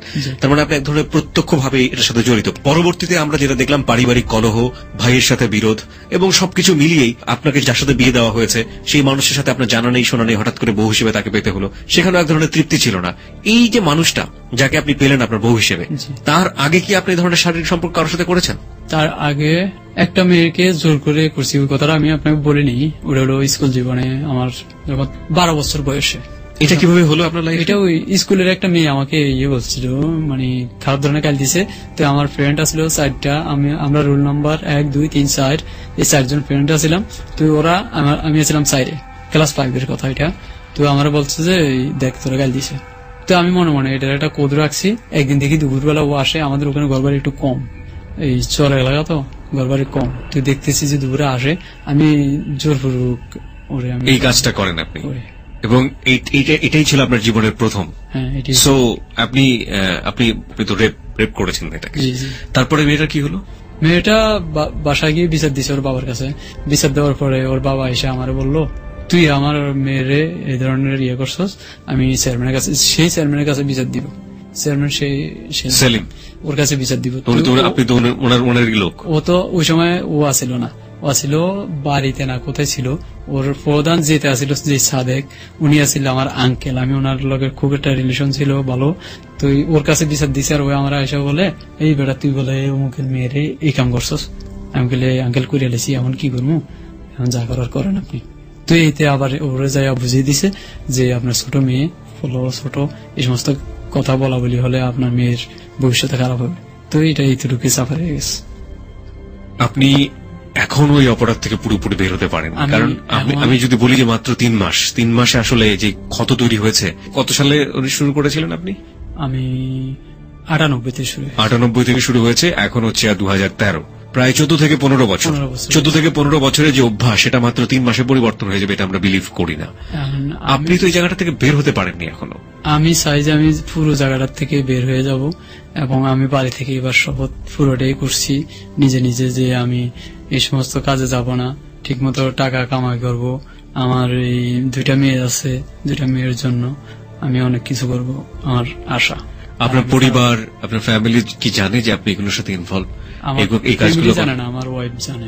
ওয়াইফ কিছু বলেন আপনাকে? ওয়াইফ আমার অনেকদিন বলছিল, এটিরই লাস্ট ওয়ারিং এটা আর কি। লাস্ট ওয়ার্নিং মানে? লাস্ট ওয়ারিং আমাকে এবার বলছে যে এই সমস্ত খারাপ পথে যাওয়ার চাইতে, মানে সে নিজে আমার একটা অ্যাকচুয়ালি কিরা বলে, যাকে কিরা কাটিয়েছে, শপথ করিয়েছে। শপথ করিয়েছে। আপনার মেয়েগুলোকে আপনি লাভ করেন, পছন্দ করেন, ভালোবাসেন? হ্যাঁ, মেয়েগুলো খুব ভালোবাসি আমি। আপনার কোন ব্যাংক ডিপোজিট আছে, ফিক্সড ডিপোজিট? আপনি টাকা জমান মেয়েদের জন্য? একটা ইন্স্যুরেন্স আছে, ওখানে বড় মেয়ের নামে করছি একটা, আর ছোট মেয়ের নামে রাখছি একটা। আর আমার নিজের নামে যা ছিল ব্যাংকে, আমি ওগুলো তুলে তুলে এই কাজে ব্যয় করছি। আর এখন আমার ওয়াইফের নামে যেটা আছে, এটার থেকে তো আমি আর তুলতে পারি না, এটার কিছু টাকা অবশ্য আছে। আপনার যখন এই চিন্তাটা হয় যে একটা মেয়ের সাথে আপনি শারীরিক সম্পর্ক করতে হবে, আপনার শরীরের মধ্যে কি তীব্র নেশা চলে আসে? আপনার ফিলটা কি হয়? হ্যাঁ, ফিলটা বলতে যখন পকেটে টাকা আসে, টাকা থাকে, তখনই মনে হয় যে আমি এখন একটু হোটেল থেকে ঘুরে আসি। কেউ জানলো না। যেমন রাত্রে 10টা-11টার দিকে বাসায় আমার সাথে আরেকজন থাকে, আমরা চিরাং বাসায় 2 জন। ওকে ঘুমিয়ে রাখছি যে আমি একটু আসতেছি, আমার এক ফ্রেন্ডের বাসায় যাই। তো এই বলে চলে যেতাম। আচ্ছা, আপনি যে কাজগুলো করেন, আপনি কি জানেন যে এই কাজগুলো যদি আপনি সবসময় করেন, প্রতিনিয়ত করেন, আপনার মধ্যে শারীরিক, মানে যেটাকে বলে এসটিডি, মানে সেক্সুয়াল ট্রান্সমিটেড ডিজিজ যেটাকে বলা হয়, যৌন রোগ বলে, এগুলো হতে পারে? এটা কি আপনি জানেন? এটা শুনেছি, এবং আমি তো কখনো এটা, আপনি যে ধরনের মেয়েদের সাথে মেশেন, তারা তো আলটিমেটলি এই পেশার সাথে জড়িত। এবং এই ধরনের মানুষের সাথে এই ধরনের কাজগুলো করা বা এই ব্যাপারে কন্টিনিউ যদি আপনি বহুগামিতা যেটাকে বলে, সেটা নিয়ে একটা শারীরিক সমস্যা হতে পারে, শারীরিক অসুখ হতে পারে, এবং এগুলো ক্যান্সার কিংবা অন্যান্য যে রোগগুলো আছে সেগুলোর চেয়ে কোনো অংশেই কম না। এগুলো অনেক ভয়াবহ রকমের রোগ। ভয়াবহ, এগুলো আমি শুনি এবং জানি, কিন্তু ওই সময় পকেটের যদি টাকাগুলো থাকে, এই সমস্ত মনে থাকে না, কিচ্ছু মনে থাকে না, শুধু দৌড় দিতে মনে চায়, আগে যাই। কি ধরনের মেয়েদের সাথে আপনি মেশেন এই কাজগুলো করার জন্য? হোটেলে বেসিক্যালি? হোটেলে বলতে আমি গেলে ওই আমার ওখানে কিছু পার্টনার আছে, ওরা নতুন নতুন কিছু মেয়েরা আসলে আমাকে ফোন করে খোঁজ দেয় আপনাকে। আপনি সঙ্গে সঙ্গে আপনার টাকা পয়সা যা জমিয়ে থাকে ওগুলো নিয়ে সঙ্গে সঙ্গে দৌড় দেন, চলে যায়। আপনার কখনো মনে হয় যে এই টাকাটা দিয়ে আপনি আপনার মেয়ের জন্য খুব সুন্দর একটা জামা কিনতে পারেন? আপনার কখনো এটা মনে হয় যে এই টাকাটা দিয়ে আপনার বউয়ের জন্য আপনি একটা খুব সুন্দর শাড়ি কিনতে পারেন? আপনার বউয়ের মুখের সুন্দর একটা হাসি, আপনার মেয়ে হয়তো এমন একটা জিনিস চাচ্ছে যেটা আপনার এই পকেটের অর্থটা তার কাছে যাওয়া উচিত ছিল, আপনি সেটা না করে আপনার শুধুমাত্র শারীরিক কামনার পেছনে এটা ব্যয় করছেন। আপনার কখনো এগুলো মনে হয়? এখন মনে হয় এগুলো। এবার বাড়ি গিয়েছি আর আমি একটু কষ্ট করছি, আর এই কথাগুলো মনে পড়ছে। এই জন্য আর বাড়ি থেকে আসার পরে আপনার ফোনটা পেয়ে আমি খুব খুশি হয়েছি যে আমার সত্যগুলো আমি বলবো, আর যাদের সাথে এগুলো করছি তাদের কাছে ক্ষমা চাবো।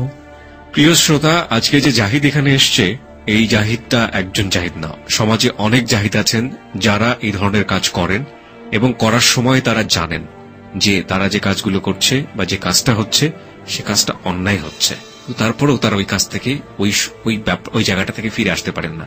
ও কিন্তু বারবারই বলছে যে আমি কিন্তু জানি যে এটা করা অন্যায়, কিন্তু যখন পকেটে টাকা চলে আসে তখন মাথা ঠিক থাকে না, কখন মনে হয় যে ওই জায়গাটা গিয়ে এটা এই কাজটা করেই ফেলি। আমাদের যিনি এক্সপার্ট প্যানেলের নিয়মিত বিশেষজ্ঞ ডক্টর তাজুল ইসলাম, তিনি এই রকম বিষয়ে বেশ কয়েকবার আমাদেরকে সমাধান দিয়েছেন।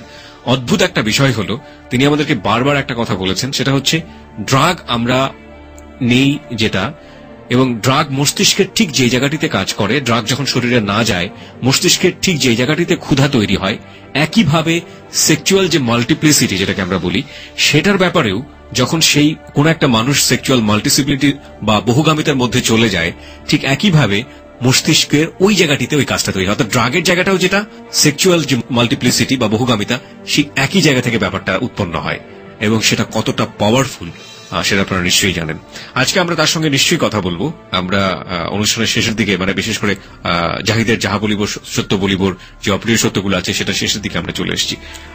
আমি একটু আপনার কাছ থেকে জানতে চাই জাহিদ, আপনি যে আজকে একটা অনিশ্চিত জীবনের মধ্যে আছেন, আপনার শারীরিক অবস্থা ভালো না, আমি দেখতে পাচ্ছি নিজের চোখের সামনে, একই সাথে আপনি অনেকগুলো রোগে আসক্ত, আপনার শরীরে ব্লাডে কি সমস্যা আপনি জানেন না, এবং আপনি যেসব মেয়েদের সাথে মিশছেন, আপনার যে ধরনের মানে যৌন আকাঙ্ক্ষা, তাতে যে কোনো কারণেই হয়তোবা কোনো একদিন শরীরে আপনি হয়তোবা ভয়াবহ রকম একটা যৌন রোগে আসক্ত হবেন। আপনি উপলব্ধি করেন আপনার ভালো হওয়া উচিত, কিন্তু আপনি ফিরে আসতে পারেন না। তারপর আপনি যাহা বলিব সত্য বলিবতে এসছেন। আপনি কেন আসলেন?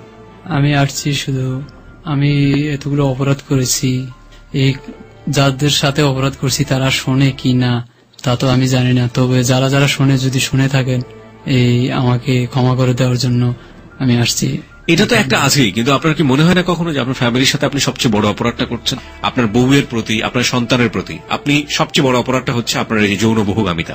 এই বহুগামিতা থেকে যদি আপনি ফিরে আসতে পারেন, শক্তভাবে আপনি যদি ফিরে আসতে পারেন, নিজের মনকে যদি ফেরাতে না পারেন, পকেটে টাকা আসলেই যদি আপনার ওখানে যেতে ইচ্ছে করে, ওই জায়গাটাতে যদি ফিরে আসতে না পারেন, এই যে কন্টিনিউ আপনি যে অপরাধটা করে চলেছেন, এটা থেকে যদি আপনি না ফিরতে পারেন, আপনি কার কাছে ক্ষমা চাবেন?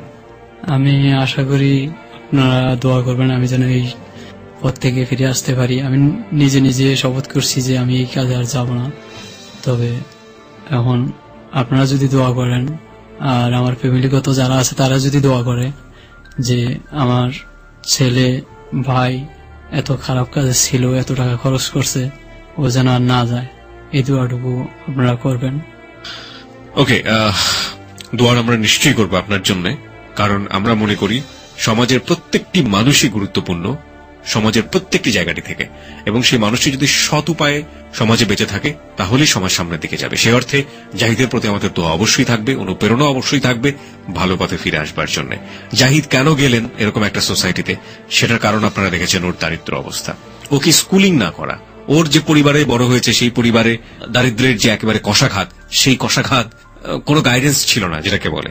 তবে এটা ঠিক যে এরকম পরিবার থেকেও অনেক আলো আমরা আমাদের সমাজে দেখতে পাই। তারা যদি আমাদের সামনে অনুকরণীয় হতেন, অনুসরণীয় হতেন, তাহলে আজকে এরকম জাহিদের জন্ম হতো না। আমরা শুধু জাহিদকে একটা কথাই বলতে পারি, আপনার সন্তানের মুখের দিকে তাকিয়ে, যে দুটি সন্তান দুনিয়াতে আছে তারা মেয়ে। সবচেয়ে বড় সমস্যা তখন হবে যদি আপনি কোনোদিন এই মেয়েদের বিয়ে দিতে গিয়ে দেখেন যে তারা ব্লেম পাচ্ছে যে তোমার বাবা তো ভালো না, তোমার বাবা তো খারাপ মানুষ, এবং বাবার কারণে যদি মেয়েদের বিয়ে না হয়। আপনি যে ধরনের সোসাইটিতে বাস করেন সেটা হচ্ছে চিরবাস্তব অবস্থা, এগুলো হচ্ছে চিরবাস্তব অবস্থা, সেটা আপনার জন্য হবে সবচেয়ে কষ্টের। সুতরাং এখনো পথ আছে, আপনি এই জায়গাটা থেকে সরে আসেন ভবিষ্যতের কথা চিন্তা করে, আপনার মেয়েদের ভবিষ্যতের কথা চিন্তা করে। প্রিয় শ্রোতা, আমরা এই পর্যায়ে আমাদের এক্সপার্ট প্যানেলের যিনি আছেন তার সঙ্গে আমরা মুখোমুখি হব। তিনি পুরো অপ্রিয় সত্যটা শুনেছেন, আমাদের এক্সপার্ট প্যানেলের নিয়মিত বিশেষজ্ঞ, জাতীয় মানসিক স্বাস্থ্য ইনস্টিটিউটের associate professor doctor Tajul Islam. তিনি দেখা যাক কি বলে, আমরা চলুন তার মুখোমুখি হই।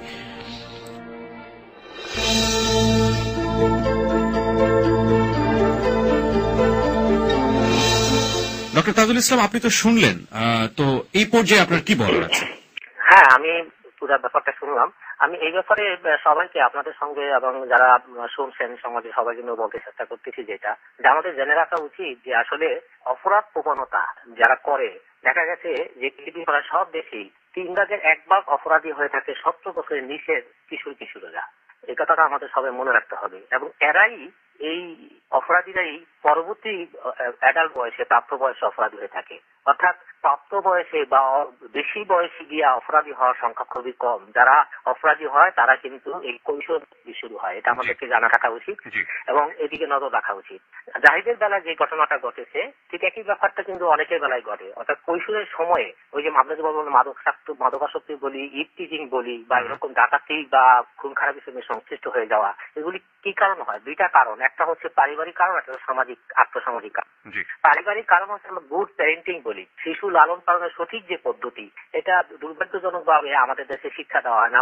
এই যে জাহিদ যে ডাকাত দলে সংযুক্ত হয়েছে সেটা যে টাকা প্রলোভনে বেশি হয়েছে তা নয়, তার সমসাময়িক যারা চলে তাদের সঙ্গে একটা সংঘবদ্ধ দলের সঙ্গে একটা রোমহর্ষ বা খুব উত্তেজনাপূর্ণ কিছু একটা পথে যাচ্ছে সে। এই যে বীরত্ব বা এই যে সেন্সেশন, এটাকে আমরা বলি সেন্সেশন সিকিং, হ্যাঁ, এই যে উত্তেজনা খুঁজে বেড়ায় এই বয়সে, এটা হলো ট্রানজিশন পিরিয়ড। সেই জন্য তারা খুব বেশি রোমহর্ষক এবং ঝুঁকিপূর্ণ কোন ব্যাপারে তারা খুব বেশি এক্সাইটেড হয়ে থাকে এবং তারা যেতে খুব আনন্দ পায়।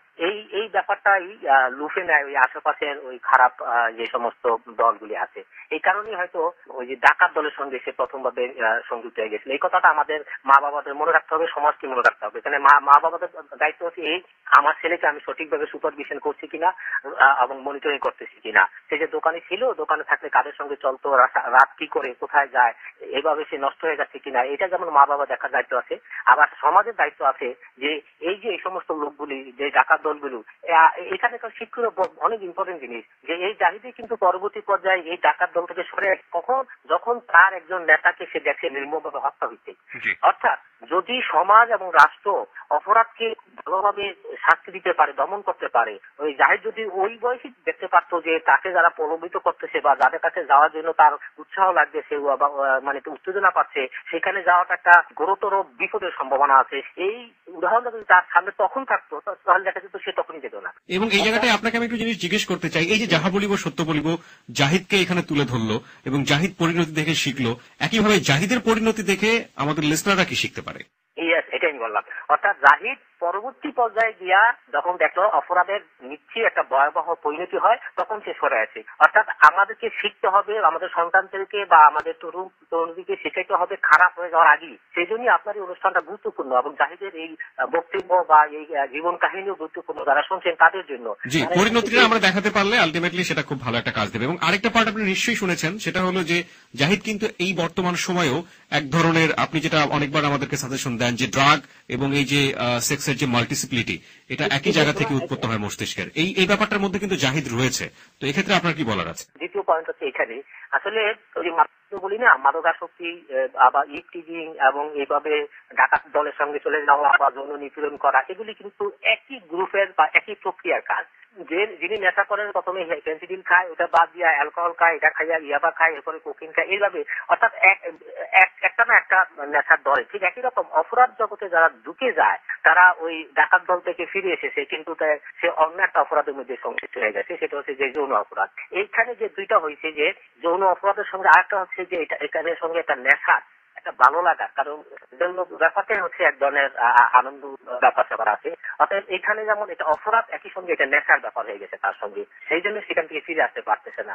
এবং আমরা বলি যে কোনো বদভ্যাস, যেমন মাদকাসক্তি যেমন একটা বদভ্যাস, এইভাবে মানে খারাপ পথে যৌন কর্ম করা বা পতিতালয়ে যাওয়া অথবা বহুমুখী যৌনাচার করাটা, সেটাও এক ধরনের আসক্তির মতন রোগ মতো আমরা ধরি। এবং সেখানে চিকিৎসাটা দিতে হবে সামাজিক চিকিৎসা, তাকে নিয়ে আসতে হবে একজন কাউন্সিলের কাছে, সাইকিয়াট্রিস্টের কাছে। প্রথমত যেটা করতে হয় সেটা হচ্ছে এই তার ভিতরে উপলব্ধিটা আনতে হয় যে হ্যাঁ এটা একটা অন্যায় কাজ, খারাপ কাজ, ক্ষতিকর কাজ। এটা সম্ভবত জাহিদ এখন বুঝতে পারতেছে। এটা অনেক চিকিৎসার জন্য অনেক সুফল করা, যে বুঝতেই পারে না তাকে কিন্তু ভালো করা কঠিন। সেটা বুঝতে পারলে তারপর তাকে কিন্তু কিছু বিহেভিয়ার থেরাপি আমরা দিই, এটা সাইকোথেরাপির একটা অংশ। অর্থাৎ ওই মাদকাসক্তির মতনই যে সমস্ত জিনিস তাকে মানে উদ্দীপ্ত করে বা ওই যে যৌন আকর্ষণ বাড়ায়, সেই পরিবেশ, সেই কথা, সেই রকম জায়গা থেকে তাকে দূরে থাকতে হবে, তাকে ধর্মীয় জীবনযাপনে প্রবিষ্ট করে দিতে হবে এবং সামাজিক জীবনযাপন এবং গঠনমূলক এবং ভালো সুন্দর জীবনযাপন যেগুলি আছে, বিনোদন বলেন বর্ণনা বলেন, সেই জায়গায় বেশি আনতে হবে। আর ওই স্বভাব থেকে ফিরে আনতে হলে ওই জগতের থেকে তাকে দূরে রাখার জন্য সামাজিক যেমন সুপারভিশন থাকবে, পারিবারিক সুপারভিশনও তাকে থাকতে হবে। তার ইচ্ছা শক্তি থাকতে হবে যে না আমি এই খারাপ জগৎ থেকে চলে আসবো। এর সঙ্গে সঙ্গে তার পরিবারকে এখন সহায়তা দিতে হবে, তাকে শুধু পাপি খারাপ লোক না জেনে, যদি এটা পাপ এবং খারাপ পাপ ঠিকই আছে, কিন্তু এটা একটা পর্যায়ে পড়ে গেছে সেইভাবে বিবেচনা করে, রোগ হিসাবে এটাকে বিবেচনা করে নিয়ে তার প্রতি এখন সেইভাবে সেই দৃষ্টিভঙ্গি যদি দেখানো হয়, তার যদি রোগী হিসাবে দেখে চিকিৎসা দেওয়ার মতন ভাবে তাকে সাহায্য দেওয়া হয়, তাহলে কিন্তু সেই পথ থেকে ফিরে আসতে পারবে। জি, আপনাকে অনেক অনেক ধন্যবাদ ডক্টর তাজুল ইসলাম, আমাদেরকে সময় দেওয়ার জন্য অনেক বেশি ধন্যবাদ। আপনাকেও এবং শ্রোতাদের সবাইকে অনেক ধন্যবাদ।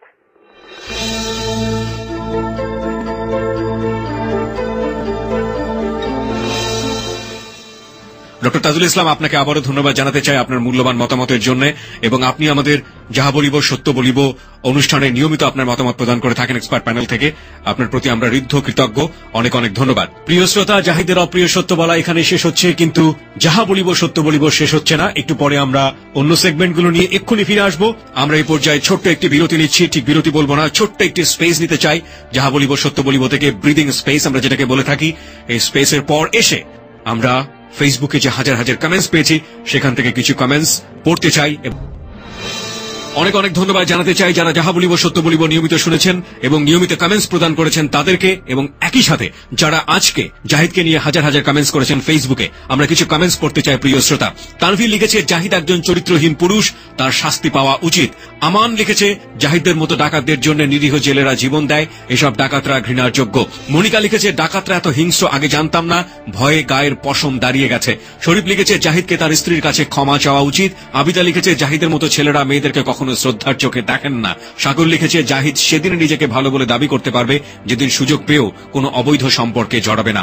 ধন্যবাদ জানাতে চাই আপনাকে যে এত সুন্দর একটি কমেন্টস আপনি করেছেন, এবং প্রিয় শ্রোতা আপনাদেরকে ধন্যবাদ জানাতে চাই যারা কমেন্টস করেন, এবং একই সাথে আপনারা মনে রাখবেন যে জাহিদকে আপনি ঘৃণা ভরে চোখে দেখা কিন্তু আমাদের যাহা বলিব সত্য বলিবর মোটো নয়, বা জাহিদকে ঘৃণা করাটা আপনার জায়গাটা থেকে আপনি শুধুমাত্র জাহিদকে ঘৃণা করে নিজের অন্তরকে যদি পরিশুদ্ধ না করেন, তাহলে আপনার মধ্যেও যে একজন জাহিদ লুকিয়ে আছে, সেই জাহিদটি কিন্তু যে কোনো সময় মাথাচাড়া দিয়ে উঠতে পারে। সেই জায়গাটা থেকে আপনাকে বলতে চাই প্রিয় শ্রোতা, জাহিদকে নয়, জাহিদের পাপ কর্মকে আপনি ঘৃণা করুন, যাতে করে আপনার মধ্যে সেই পাপ কর্মের জন্মটা না হয়। তাহলেই যাহা বলিব সত্য বলিব সাকসেস। প্রিয় শ্রোতা, আমরা চিঠির জায়গাটিতে যেতে চাই, এবং আপনাদেরকে বারবারই বলি, আমরা যদি আপনি যাহা বলিব সত্য বলিবতে আসতে না পারেন, সেক্ষেত্রে চিঠি লিখেও আপনি আমাদেরকে কনফেস করতে পারেন। চাইলে আপনি আমাদেরকে ইমেইলও করতে পারেন। আমাদেরকে ইমেইল করবার ঠিকানা হচ্ছে jbsb8920@gmail.com। আমি আবারও বলছি jbsb8920@gmail.com। আপনি যদি আমাদেরকে চিঠি লিখতে চান, চিঠি লিখবার ঠিকানা হচ্ছে যাহা বলিব সত্য বলিব, ABC radio FM 89.2, 99 Kazi Nazrul Islam avenue, Dhaka trade centre, Karwan Bazar, Dhaka. আমি আবারও বলছি যাহা বলিব সত্য বলিব, ABC radio FM 89.2, 99 Kazi Nazrul Islam avenue, Dhaka trade centre, Karwan Bazar, Dhaka. গত সপ্তাহে আমাদেরকে চিঠি পাঠিয়েছিলেন, চিঠি ঠিক বলবো না, ইমেইল করেছিলেন আল মামুন। তিনি এমন একটি বিষয় নিয়ে এখানে লিখেছেন, যেই ছোট্ট বিষয়টি ঠিক ছোট নয়, আমাদের জীবনে ঘটে যায় ছোটভাবে, কিন্তু কারো কারো জীবনে বড় ধরনের বিপত্তি নিয়ে আসতে পারে। আমরা একটু আরজে সুমনের কাছ থেকে তার চিঠিটি শুনতে চাই। আমরা চলে যাই আরজে সুমনের কাছে।